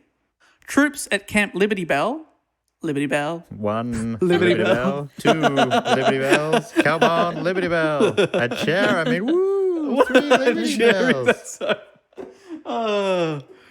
So troops at Camp Liberty Bell and the JSA stayed on high alert after the operation in case of retaliation. It was weeks before the men could return to their regular routine. Within hours of the tree being felled, North Korea's leader Kim Il-sung conveyed regret for the killing of Boniface and Barrett. He didn't fully apologise, but even this was seen as very unusual for the usually steadfast dictator. So the US felt that their display of force had achieved its intended effect. So even the dictator, who never had a nice word to say about the side, even he was like, that shouldn't have happened. Almost an apology. I'm suspicious, though. The incident also changed the JSA for good. Within days, after several rounds of talks, North Korea removed its guard posts from the southern side of the joint security area, and from that point on, the two sides have been separated by the military demarcation line that runs through the middle. And it's still like that to this day. So instead of mingling now, there is a line down the middle and you can only look at each other. And they stand off face to face. Is that true, or is it like that full on? People standing either side of the line. It's Staring pretty close, competitions? yeah. Wow. No way. And it's like that to this day. In April 2018, Kim Il-sung's grandson and current North Korean leader, Kim Jong-un, made worldwide headlines when he stepped over the concrete dividing line to meet South Korean President Moon Jae-in. Amazingly, decades earlier, Moon had been serving in the South Korean army and was involved in Operation Paul Bunyan. No. So that's pretty crazy. That's wild. So it basically, if North Korea wanted to, they could have seen the cutting down of the tree. Like, that could have, as far as the South knew, that could have kicked off a war, and they just rolled the dice on it. Basically, absolutely right. Oh my God. It must have felt like a real anticlimax, that they were ready for war and the adrenaline's pumping and then nothing happens and they just get to go back home. I reckon one of the better anticlimaxes you could get, though. Yes, I wouldn't be complaining, but I'd be very confused. That's why I was like, surely something's going to happen, but it just nothing did. No, thankfully, war was avoided. Wow. The JSA also changed for the soldiers. Bill Ferguson, the 18-year-old who I mentioned at the start of the report, is quoted in The Atlantic. He said, "The joint security area wasn't anywhere near as fun and exciting after the military demarcation line was poured. Things still had the potential to explode, but it was like riding the huge roller coaster at your favourite amusement park, only to return and learn that the ride is closed and you get stuck with the little kids roller coaster." Oh, the giant drop. Yeah. Beautiful analogy, yes. War in so many ways is like your favourite roller coaster being closed for maintenance. And What? I know. As for the tree that nearly started nuclear war and possibly World War III, well, today the stump has been removed and replaced by a small memorial to the slain soldiers Arthur Boniface and Mark Barrett. But the tree lives on. US soldier Mike Bilbo recalls, "One day I went out and sawed a couple of pieces off the branch. Everybody's got a piece of that damn tree." Wow. Oh, that's interesting. And it's the kind of tree that you can take a branch and plant it or whatever. No, I think that everyone just took it like a souvenir piece of like, dead wood. we risked our lives for this to cut down this Right. tree. So we've all got a little souvenir and keepsake. Because there are trees, like, I remember when we moved as kids, my dad took a cutting off this big weeping willow in our backyard when we were living in the country. Ooh. And he took it to our next place when we moved from Kyneton to Charlton, and he grew a second weeping willow in the backyard of our Charlton house. That's And I've cool. been back, they're both still there, which is kind of cool. That's nice. awesome.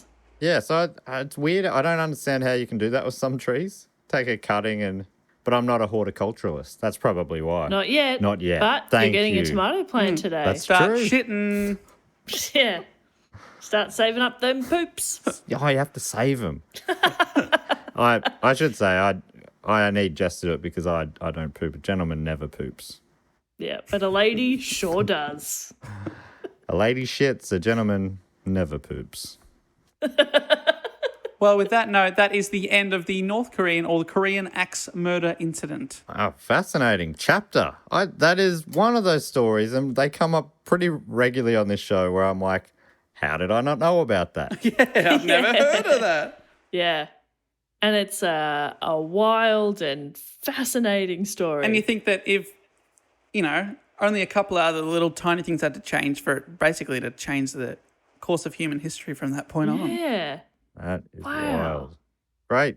That is full on. Great work, Great Dave. work, Dave. We're talking Thanks, everybody. about jokes that people say, why didn't you say this joke? And we get a few messages like that every week. I don't know. I should say this to you off air. I'm gonna guess one that comes up. I don't know. I'll tell you later. Oh, that's exciting. I'm like, I bet you someone says, why didn't you make this joke? Okay. Now you're inviting even more Yeah, of now those. you're inviting people to try and figure out what the joke Oh, is. no. That's true. Is that fun or not? Well, we just said we get a lot of those messages, don't and wanna now we're definitely going to encourage get even more. I'm up for encouraging it. Whatever. Address them to me. All right. All right. I'm up for those people to start their own podcasts. And then I'll heckle from the sidelines. Why didn't you say this? And they're like, well, that has nothing to do with anything. Well, you should have said. Don't you mean you'll heckle from the crowd? Yeah. Sorry, the sidelines. Sidelines is That's a Matt. That's a sport Matt thing. thing, yeah. I'll heckle from the dugout or whatever you say. I'll suckle from the No, that's another thing again. I'll suckle from Kim Jong-un's teeth. His supple teeth. All right. Well, that brings us to everyone's favourite section of the show where we get to thank a few patrons and they get to give us a little bit of information in a section of the show I like to call Fact, Quote or Question with a jingle that goes a little something like this. Fact, quote, or question. Ah, he always remembers the ding. Another Simpsons reference. And the way to get involved in this is if you go to patreon.com/dogoonpod, or if you can follow the links via dogoonpod.com and you support us on the Sydney Scheinberg level or above, you can get involved and give us a fact, a quote, or a question, as well as a bunch of other rewards on all sorts of levels. The $2 level, you get to vote on a topic every 3 weeks. And then there's levels up and up. And as you go up, you get more things. Shout out level, then there's the level where you get 3 bonus episodes per month. So far this month, we've already done one, which was a quiz night where I quizzed Dave and Jess, much like a pub trivia kind of quiz where you can play along at home. A lot of fun, that one. I really enjoyed it. Yeah, it was like an hour and a half quizzing episode. And then we do 3 rounds of good times, I'd call it. Oh, yeah, there was a lot of good times there. Brendan Actually, Fraser 4 show. rounds. What's the Brendan Fraser film we got coming up this month if anyone wants to watch it ahead of time? It's the one with... Something Sweethearts. But it's got Donald Kiefer Sutherland. Donald Sutherland. One of the Sutherlands are in it, so look that up. It's the one that comes after $20 or $20. Anyway, we're paying a lot of attention to the great work of Brendan Fraser. We're all just hanging out for the mummy. But honestly, we still have a good time even though we watch the films that aren't probably his most famous movies so far. I'm hanging out for George of the Jungle. That's got to be coming up soon. Watch out for that Next year sometime. movie. So anyway, on the Sydney Scheinberg level, you get to give us a fact, a quote, or a question this week. First up, we've got Justin McCain, Mr. Justin McCain, plays a silly game. Silly game. And he's given himself the title, which is quite long. What has he written here? So I had this whole bit I was doing about impersonating royalty and doctors. Then I was in prison and it was going to be a triptych of titles, but I lost interest. So I guess I'll just be the official mailman of the podcast. Okay. Thank you for walking us through your process. I love to hear a process. Thank you so much, Justin McCain. He's one of our longest serving patrons, I reckon, especially on the Sydney Scheinberg level. And Mr. Justin McCain is asking us a question this week. And the question is, can I guilt you all into coming to the US on tour as part of an invite to my COVID-delayed celebration of me and my wife's wedding next July? Oh, Justin, I think you're being hopeful that Australians would be allowed into America by next July. Yeah, right now Melburnians can't leave our houses. It's very hard to get to America because it's not within our 5-kilometre bubble. Yeah, I can't see my mum who lives 14 kilometres away. But I would love, if I'm in the neighbourhood, I would definitely come to your wedding, Justin McCain. Me too. That would be fun. Of course. Next July might be hard. If you could put it back another year, we might start being a bit more realistic, hopefully. Yeah. But at the same time, I have absolutely no idea. Hopefully a vaccine just comes out tomorrow. How good would that be? Oh, Wow. God, that'd be so good. Everything, and we just go, oh, that was a weird little bit of time, wasn't it? Yeah. Everything's Hopefully people- entirely normal again now. Hopefully people are listening to this in a couple of years being like, they didn't know that the vaccine was going to come and make everything normal. It actually made everything that'd better. be There was a nice. side effect of the vaccine that made everyone cool. And everyone's dicks got bigger. Oh, yeah. Oh, I don't have a lot of room to grow. Gonna need new pants. I don't know why I invited that, but Oh, I don't know here why. we are. No, honestly, it'll be a welcome relief. Thank you so much for that question, Justin. Great question. So nice to be invited, and hopefully we can make that happen. Katie Murphy is also on the Fact Quote or Question section, and Katie's given herself the title Podcast Head of Ethnomusicology. About time we had that position filled. Oh, I've advertised that for months now. So good to have someone qualified. And Katie Murphy, you were the right person for the job. Well done. And Katie's given us a quote. And here it is. In a 2015 conference, Stephen Hawking was asked, What do you think is the cosmological effect of Zane leaving One Direction and breaking the hearts of millions of teenage girls across the world? After a pregnant pause, he replied, "Finally, a question about something important. My advice to any heartbroken young girl is to pay close attention to the study of theoretical physics, because one day there may well be proof of multiple universes. It would not then be beyond the realms of possibility that somewhere outside of our own universe lies a different universe. And in that universe, Zane is still in One Direction." That's awesome. One can only hope that happens. That's a great quote, if a real quote. I don't know why I'm so doubtful of that. I'm like, I didn't realize that Stephen Hawking was such a funny man. That's good stuff. That's good gear. That's great. Thank you so much, Katie. Thanks, And Katie. thank you for filling the podcast head of ethnomusicology role. Yeah, finally. Welcome aboard. Also would love to thank Paul Jacob, who's given himself the title of Comptroller of Cheesiest Cheese Snacks and Meals. Oh, very important role. Dave, your The favourite. cheesier the better, my friend. Oh, this is great. We've got a fact, a quote, and a question this week because Paul has given us a fact. And the fact is Grand Rapids, Michigan is home to one of Nina Akumu's 24-foot tall version of Leonardo's horse.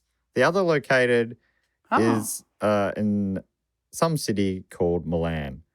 Not as tall as the Kelpies, which is what we went and saw, I think, in Scotland. More accessible than Turkmenistan and nowhere near as scary as Lucifer. Surrounded by, which we talk, all these references to big horses. I forget how horse heavy this show can be. Yeah. Plus the other horse episode that we probably won't mention at this time, but No, not in this time slot. Surrounded by a beautiful botanical garden.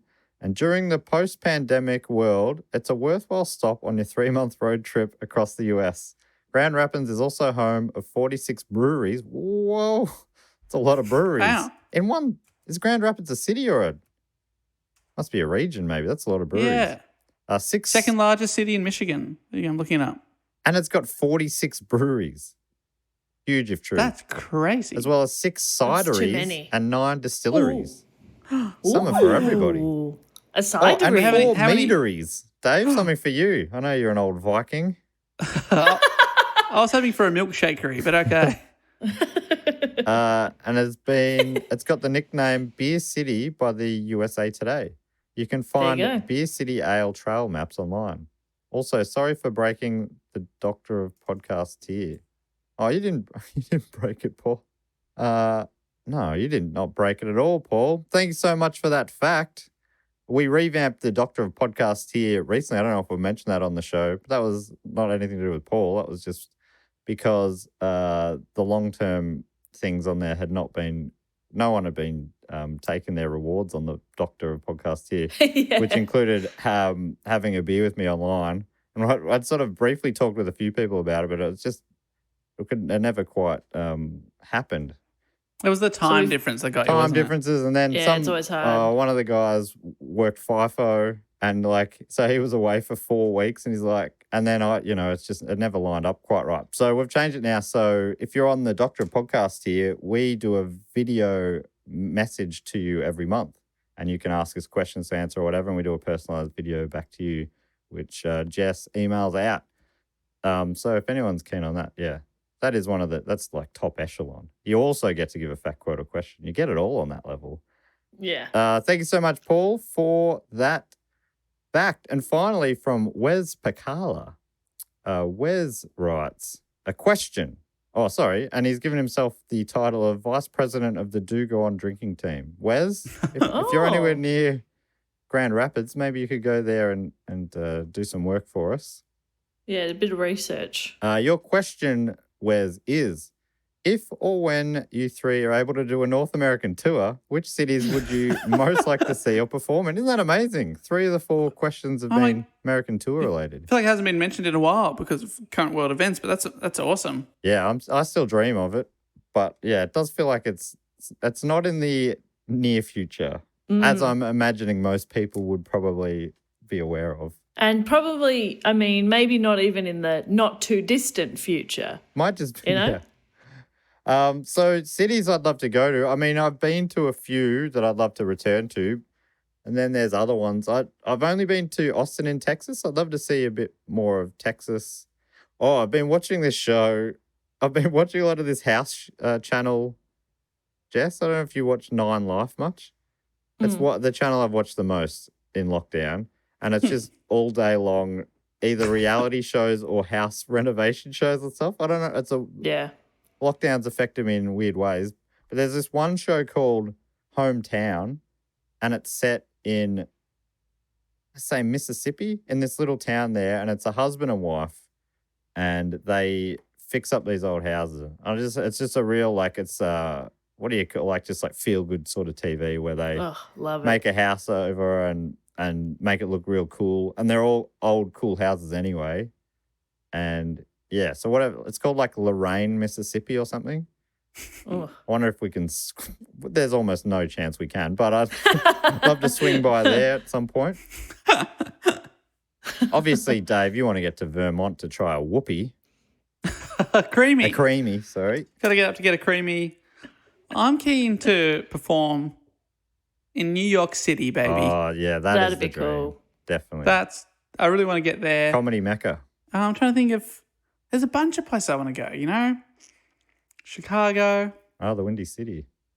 Seattle. I've never been to Chicago. Obviously, Gary goes without saying I want to get to the Steel Yard. Of course, Gary, Indiana. See the bloody South Shore Railcats in action. I wonder if I haven't been in contact with them for a while, but I wonder if the offer of me being able to throw the first pitch at a game. Oh, I'm sure that stands. I'm sure it always stands. That's a lifelong invitation, right? Surely. You can't put like a time limit on invitations. No. Yeah, there's a bunch, but I'd love to do the little road trip up or down the West Coast as part of it. Oh, that'd be cool. Drive the Golden Mile from Pittsburgh to Gary, Indiana, taking in, of course, Ohio, America's greatest state. Is Dollywood on your list, Bob? I was literally just looking up Dollywood. Yes, absolutely. Up in the Knoxville Smoky Mountains. Knoxville? That's not where the Wig Sphere is it? Well, I also want to see the Wig Sphere, of course, as well. Definitely. Yeah. Yeah, so many places. I mean, I've just added Grand Rapids on the list for sure. Yep. It's honestly, I think at this stage, with the list being the length that it is, we just have to move. Yeah. Yeah. We need to start a new list. Places we don't want to go. There's nothing on it as yet. That's easier. Yeah. Yeah, I want to see it all. Great question. Thanks, Wes. Well, that brings us to our next favourite part of the show, which is where we get to thank a few more patrons. Jess normally comes up with a game. I want to put to you a suggestion this week, Bob. Okay, I'm open to this. Obviously, you got the final call, but I love some of the nicknames today. Was it Captain Cobra? No, that's Dave. What was it? It was Captain Bulldog. Yeah, we had Bulldog. We had Mad Dog. Yeah, and also there was a soldier called Wayne Johnson, or Johnston, and in the AFL back in the day there was a Wayne Johnson. His nickname was the Dominator. I think I was just thinking of The Rock the whole time. Oh, Wayne the Rock Johnson. Oh yeah, how's that funny? We think we like different sports, but I love the sport of acting. Yeah. So I was thinking maybe we could give them all a badass nickname. Okay, yeah, that sounds much nicer than what I had thought of. So yeah, let's do that. What were you going to blow them up? What they started a war over. Well, that's actually. But in mine, nobody was beaten to death. Okay, no, that's very good as well. That's pretty good. Dave, you decide then. Oh. Casting vote. Well, we can just do it quickly. We'll give a nickname and what they started a war over. All right, yeah. That All sounds right, good. well, if I can kick it off, I'd love to Please. thank from Stanwood in Washington in the United States, Bailey Wicks. Bailey Wicks. What about- ripe for a nickname there, Wicks? Got to Incredible. be the candle or Yeah. Wicker Man. the Wicker Man. Wicker Yeah, Man. Wicker Man. Or what about, let's call him Cage. Oh Nicolas yeah, Cage. Nicolas Cage or the basket case. Wicker basket. The basket. What a nickname. Oh no, the basket. Oh, no. That's a badass nickname. Oh, a lot of options there for Bailey Wicks, who started a war over a missing light globe. Yes. Someone took one off the front porch. Yeah.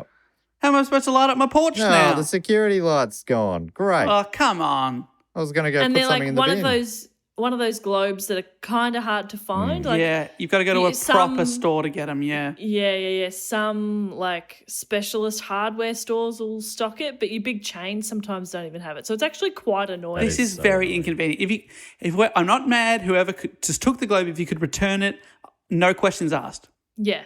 I just want the globe back. Thank you so much, Bailey. I'd also The like Wick. to thank from Hoppers Crossing in Victoria, Australia, Jess Gleason. Jess Gleason. Okay. The principal at my high school was Gleason, and we just called her Gleasonator, Oh, Gleason is which isn't great, What about, like, but just, it's an option for you, what about Jess. the principal? Oh, yeah, the principal's Ooh, pretty good. Okay. Sounds badass. Yeah. Okay. If I'd ever seen Glee, I'd suggest one of the character names in that. Any badass names in Glee? I don't know. The singer. Oh. The watered down cover version. The sometimes inappropriate cover version. I think What I about- think the principal's great. Just the Yeah, that's principal good fun. Gleason. That's awesome. And what did Jess start a war over? Started the war over some graffiti in the toilets that said something that she did not agree with. Yep. right. Like an opinion that she's like, I don't agree with that. Yeah, and the opinion was, call me if you're horny. She was like, I don't agree I don't with agree that. with I that. prefer to be texted. Come on, stop that. Stop Let's it. cut that out. Start a war over this. Cut it out. Thank you, So there you Jess go. Gleason, the principal. So we got Bailey, what was The basket. Did we finish on basket? The Bailey, basket's good. Wicks. I like it. Jess, the principal Gleason. And finally for me, I'd love to thank from Kayleen in the Australian Capital Territory, Benjamin Martin. What, my dad's name is Martin, so how about Dad? I was going to say the Martian. Oh, Martian's good. What about Spaceman. what, Yeah, that's good. Spaceman Dad. Space Dad. Space Dad. Space Father. Darth Vader. He's Yes. the Darth father. Vader. Just Darth. Vader. Just Vader. It's good how we get Yeah. there. Vader, I like it. Benjamin Vader Martin. Yeah, that's Benjamin good. Vader Yes. Martin. What did he start a war over? Somebody took his favorite pen off his desk. Oh, You don't do God, that. And that's it's just- annoying. Yeah, and it's like one of those ones that he finally found one that just writes perfectly for him, and also it was given to him by a dead relative. So it's also sentimental. You're taking your life in your own hands when you steal a pen off Benjamin Vader Martin. That's right. That's right. You won't live to tell. I the reckon tale. that war I'm gonna kill that you. war was ended very quickly with a back down and a swift apology from the pen thief. That's right. That's how all wars should end. They put the pen back with a chocky on his desk. Yep. And he quit. He also quit the office. Whoever stole the pen, he said, I'm moving to another town. Deal? Please. Sorry. Can I thank a few names here, please? That would be so nice. Please. I would like to thank from Austria, our official quiz writer for the podcast. We've done one of his quizzes on Patreon. It is Thomas Doppelreiter. Oh, Thomas Thomas. Doppelreiter. I mean, the Quizmaster is the obvious one. What about the Quizler? Oh, the Quizler. Oh, I like that. Like the Riddler sort Do you of like that? idea? Yeah. Oh, I like it. The Quizler. Sounds like a snack. Yeah. Could you just grab me a bag of Quizlers? I'm a bit Yeah. peckish. Yeah, I'm going to the shops. Do you want some Quizlers? What flavour Quizlers do you want, Matt, when I go to the shops? Could I get cheesy Quizlers? Oh, yum. Yeah. Dave, what about you? What flavour Quizlers you want? Chicken for me, please. Okay, great. I'm getting salt and vinegar. So this Oh, is good. None that's of us have good. to fight over Quizlers. Yeah. But actually, I'm probably going to eat some of yours if that's okay, Jess. Don't you fucking dare. They are my Quizlers. You said you wanted cheesy, so you eat your fucking Well, cheesy. you haven't gone yet. Can you just get 2 bags of salt and vinegar? Oh, okay. So I'm made of money, am I? Well, Quizzlers are also incredibly expensive. we've started a war over Quizzlers here, but Thomas Doppelrider, he started a war when someone outbid him on something on eBay. Oh, no. At the last second, he thought he had it for 3 days, and then someone 5 seconds before the item finished, They bang, used an got app. in there. They use one of those cheat apps. Yeah, those pricks. Those pricks. And what, they like outbid him by, 10 cents or Yeah, something. it's like, Dog oh, come act. on. Oh, come on. You. Fuck Absolute dog you. act. You're the worst. No, fuck That you. sucks. No, fuck you. Oh, And they'll that- rue the day. They'll rue That's the day how- they cross the Quizler. That's how it started. Someone said fuck you, and Yeah. he said no, fuck you, and then it was Fuck a war. you. It was a war. And then here we are. Wow. Thomas, the Quizler Doppelrider. My God. What an absolute pleasure. I would like to thank also from Sydney, Ohio. Ohio. I would like to thank Steve Kaser. Oh, Steve Kaser from God's country itself, Ohio, the big O. Hey? I can't believe that I'm sort of indirectly talking right now to Ohio. Wow. What about the big O? We call him Roy. He's in the big O, Roy Orbison. Yeah. Somebody's... No, that was Chris Isaac I was about to sing. Well, he's actually... He's sort of a bit of... He's the big O light. He's the little O. Chris the little O Isaac. He's a lowercase O. He actually... The war started when someone told him that they thought Chris Isaac was more talented than Roy Orbison. Yeah. And it kicked off. I heard recently on this podcast I've been listening to, you talking heads to my talking head, and they were talking about the Travelin' Wilburys and how everyone in the band was most excited. It's like a band of absolute superstars, but inside the band, everyone was like, "Can you believe we're in a band with Roy Orbison?" This is Really? Bob Dylan, George Harrison, Tom Petty, and they're all in awe of the Big O. That was an interesting. That's nice. That is awesome. Is that like you guys being in a podcast with me? Yep. Yeah, we can't believe that we're doing a podcast with Roy Orbison. I'm the Roy Orbison of podcasting. Joy Orbison, more like it. So thanks to Steve Roy Kaser.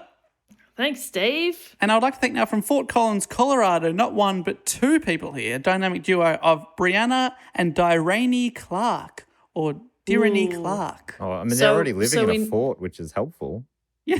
They're about to embark Need in some war. kind of duo or like a pair name, yeah, maybe? Oh, yeah, pear, yeah. apples and pears. Apples and pears. It's Brianna Apples, Durrani Pears, Clark. Apples Yeah, and pears, yep. apples and pears. Yeah. What is that? What is Okay. that from? Is that anything? Cockney people say it, don't I don't know. No. I don't know. they? Am I They're talking trying to- gibberish right now? We're trying to yes end, but Yeah, I cannot follow. It's hard to jump in here, I got to say. You're not exactly Oh. setting us up for an easy alley-oop, okay, what but we about are what about trying. they're known as the fruit bowl? Oh, that's good. Yes. The fruit sack. The fruit no, sack. but bowl's better. Bowl's The fruit sack's here. What? And they obviously started a war over a traffic incident. Somebody cut them off. Oh, wow. Road And they rage to thought- the extreme. Yeah, it Took was a road rage all the incident. way.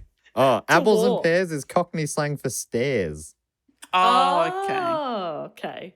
Sorry that we did not follow, Maddie. But you were right. It is something Cockney people say. So, well done. So I do like it though. The fruit bowl, Brianna and Dirani Clark. That's good. Can I bring it home Oh, then? boot this baby home. Fantastic. I would love to thank from Wellington, just over the pond. Oh, the Windy in New City. Zealand. Love Wellington. I'd love to thank Tim Anderson. Tim Anderson. Great. Tim Anderson. Mr. Anderson. I love this name. What about Tim Anderson? It made me think of Yes Anderson. So, Yes Man. Oh, the Yes The Man. Yes Man. Hey, Great okay. underrated film. It is. Tim the Yes Man Anderson. I don't know. It sounds Tim like the Yes I Man like it. Anderson. Yeah. basically you give him you ask him to do something and he'll say yes. He puts himself out there for people. Everyone, Yeah. like you can rely on him. He's the Yes Man Anderson. I think like Yes Man can sometimes be taken as like someone who's very submissive. But I actually think in this case, everyone needs a yes man friend. You know, like you want to go to a gig, but you don't really have anyone to go with. So you're like, hey, man, do you want to come to this? And they're like, sure. Like they're just willing to give shit a go. Oh, for sure. I totally meant it in the most positive way, Yeah. the yes man. Yeah. These are the best kind of people. You can rely on him and he gets the job done. Yes, they're fun. Great. I wish I was one of those friends. He's not like a Kim Jong-un lackey. Not that kind of yes man. No. So what would a yes man then start a war over? Oh, just someone who's just saying no all the time. Who says no all the time? No, yes, no, yes. A no man. Who's Cockney? No. No. The Cockney Not no funny. man. It's his arch nemesis. Not funny. No. So he starts a war with John Mulaney's impression of Mick Jess. Yes, that's right. No. Which, if you haven't seen it, is a very good bit. And the problem is that the impersonation of Mick Jagger, the no man, the Cockney no man, he says, "That's it. We're going to war." And the yes man Anderson goes, "All right." Yep. Because that's just in his nature. And sometimes that can be exploited by bad people. Soon after, right in the midst of the yes man Anderson kicking the shit out of the Cockney no man, the Cockney no man goes, "Truce, truce." Anderson goes, "Yes, man." Okay. Yes. And so it's a short It's a short war but piece. it happens nonetheless. Well done, Tim, the yes man Anderson. Great name. And I would also love to thank, what is this place from Mississauga? Mississauga is my guess. Mississauga? I've not heard of it. In, I'm guessing, Ontario, Canada? Yeah. I would love to thank Laura Sinclair. Laura Sinclair. Laura. Great Laura. name. That's a strong name. I like that a lot. Sinclair. All right. I'm thinking outside of Bright, there's a swimming hole called Sinclair's because it was just off the Sinclair's property. And the story goes that they had the river just running past them and they tried to make a private swimming hole with this river. They fenced it off and stuff and dynamited it out to make it a deep swimming hole. And then the council, whoever, like, "Oh, you're not allowed to own part of the river." So instead, right next to their property is this super popular swimming hole. So instead of having a private swimming hole, what they've done is brought crowds every summer right next to their property. I don't know if they still own it. So I don't know if we can work off that. Is the bomber like Dynamite. Yep. Oh, Dynamite's great. Dynamite's Yeah, I good. like Dynamite. Laura Dynamite Sinclair. I'm trying to see how you can abbreviate dynamite. Dynamite. That's just saying it differently, but that's not abbreviating it. Mighty. Laura Mighty Sinclair. Oh, that's a bit of fun. You can choose, Laura, Dynamite or Mighty. From Mighty Mississauga. Mississauga. I'm so sorry that we've probably butchered that, but thank you very much, Laura, you absolute legend. What did Laura start a war over? Oh, yes. Mississauga, I've just got a YouTube video up telling me Mississauga. I thought I could hear something. I was like, what is that? Mississauga. Just saying it over. Mississauga. I love often Mississauga. Mississauga. What about she started a world record? She started After an Olympic event. Oh, I was going to say she started a war after Guinness World Records denied her on a technicality when she applied for a world record. Hey, Dave, this feels like you're dipping into your past with this one. Because that scenario happened to you, apart from the World War part. That's right. Well, sadly, someone beat us to the record whilst it was being processed. So yeah, Pricks. Still furious. Look at him. He's shaking with fury. Seething. Seething. That's his secret. He's always angry. Thank you, Laura. Mighty Dynamite Sinclair. Thank you, Laura. And I'd finally love to thank from Portsmouth in the UK, Martin Cox. Oh, well, Martin's my dad's name. So how about Dad? Stop trying to make everyone your dad. I need a dad on every continent. We get Martin it. You can't Daddy visit your Cox. dad right now. That does have a certain ring to it. Sorry, Martin Cox.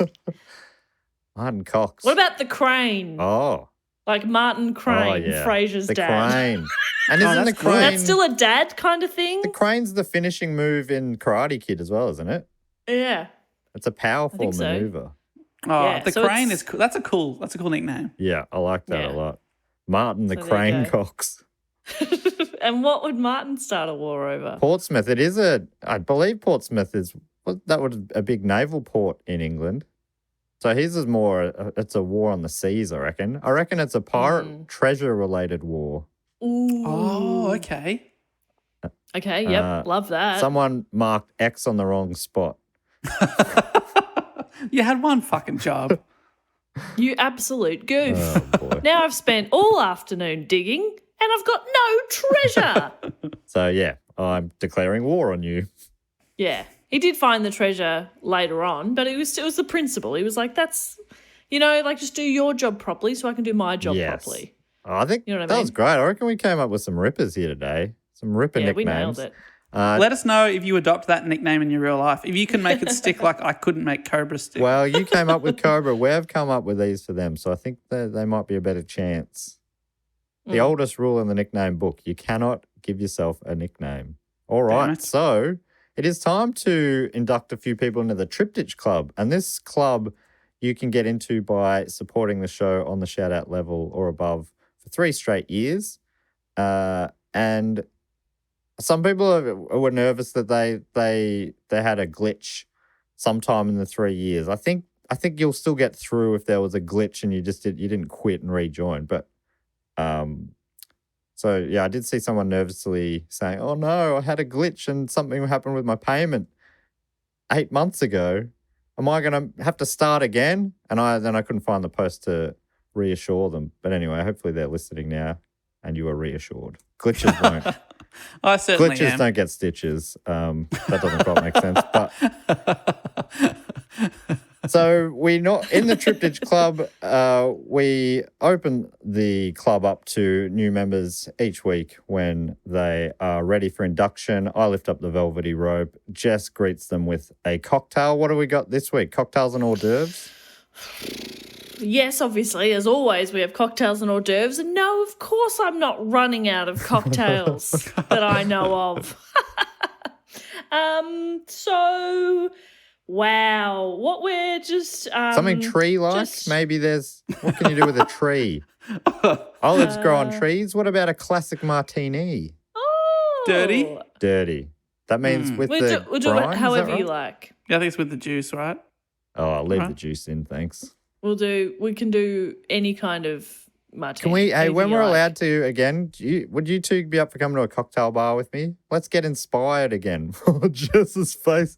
I wish this was a visual Sorry. medium. Jess's face was just so quick to going, I could not think of anything worse. No, I would love that. I love a cocktail bar. I think just my default, sometimes when you say anything quite genuine, I love to just go, no. Like, I just find that funny. But I did that with no intention of making the joke. It was just my face. That was just your natural response to me inviting you Yeah. out for a night on the town. Because I'm a no man. I would love that. Love a cocktail bar. You've also suggested we have a margarita night. Oh, yeah.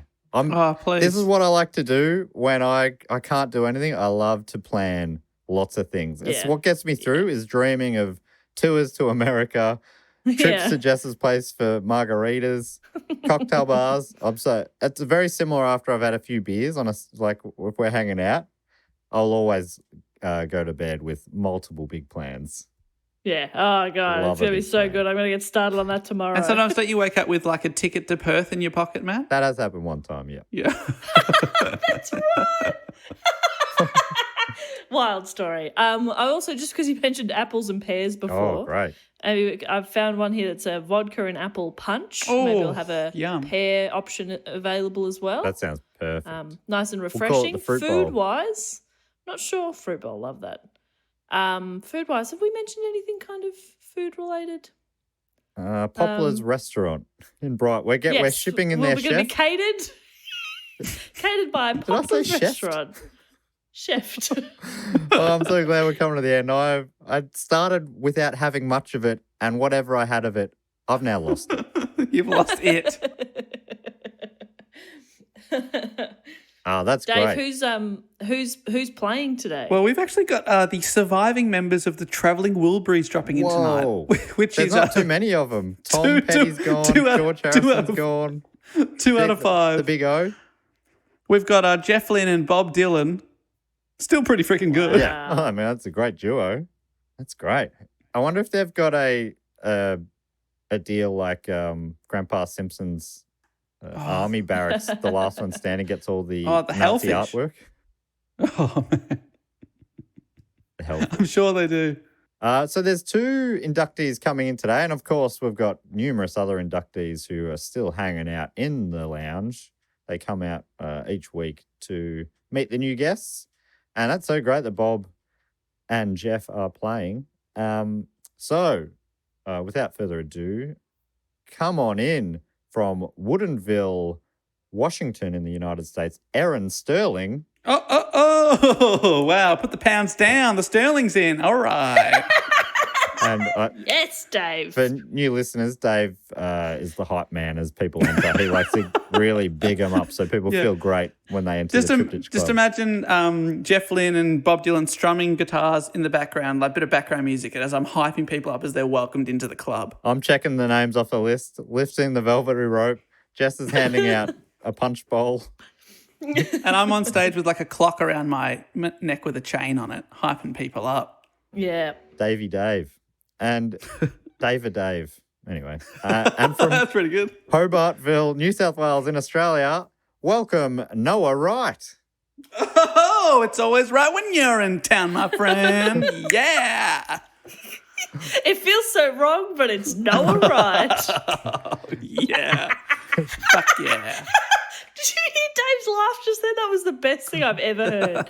I feel so gratified. Well, that brings us to the end of the episode, I think. What a fun time we've had. I think that was a fun one. I really had a good time here today. Yeah, great story, Dave. And I know when we're having fun, it is a little more tedious to listen to. So thanks for sticking it out. That's right. This is as much for us as it is for you guys. You got to remember that. We need this right now. There's not much contact going on. This will get We can't this do anything episode will else. definitely get a comment on YouTube like, it's weird that they don't. It's good that they're laughing, but it's not very funny or something like that. Only it'll take 3 paragraphs for them to get that point across. I hate hearing people have a good time. And they'll reference something an hour and 45 minutes in. It's like, why were you listening that whole time? Yeah, why did you listen if you weren't enjoying it? You don't have to. Nobody's ever forced you to. If somebody's forcing you to listen, that's not good. Call the police, please. Yeah. I like that they're sticking it out and just giving us a try. They're going, look, well, I hated the first hour 40, but let's see. Let's see. They could redeem themselves. No, they haven't. I like to think that they're up to episode 150 and something, and they're like, I'll try one more episode. But they've all made me furious so far. Anyway, thanks everyone for listening. What else do we need to tell people at the end of the episode? You can find us at dogoonpod.com. It's dogoonpod on all the social medias, including Instagram, Twitter, Facebook, YouTube. And at Gmail. And the Gmail is dogoonpod@gmail.com. Sorry, I cut you off because I forgot about YouTube. And Jess will reply to you personally. So, if you aren't a dickhead, I assume. Do you have any sort of rules like that, or do you reply to dickheads too? No, I don't really reply to dickheads, if I can be honest. But I reckon if you're listening to this and you're thinking, I might let them know something, or I might say hello, you're not Probably a dickhead. not a dickhead. Yeah, you're fine. We don't even need to make that stipulation. No, if you think you might be a dickhead, you probably aren't. Yeah. Also, dickheads aren't going, oh, she doesn't reply to dickheads. Well, that's me. Well. I'm self-aware. Exactly. So if you're worried now, you're definitely fine because you have self-awareness and you'll just write an email like you're emailing a human because you are. You can also support us at Patreon at patreon.com/dogoonpod. All the rewards we talked about before. Get involved there. It's a good fun time. There's also the Facebook group, which I didn't mention, and that's a real lovely, wholesome place to be, especially as the world's in a bit of turmoil. A lot of people saying that group is helping people feel okay. Yeah, that's bloody nice, isn't it? So nice. It's lovely. Dave, anything else, or do you want to boot us home? I think that is it. Just to say thank you so much for listening. We'll be back next week with another brand new episode. But until then, I'll say thank you and goodbye. Later. Bye.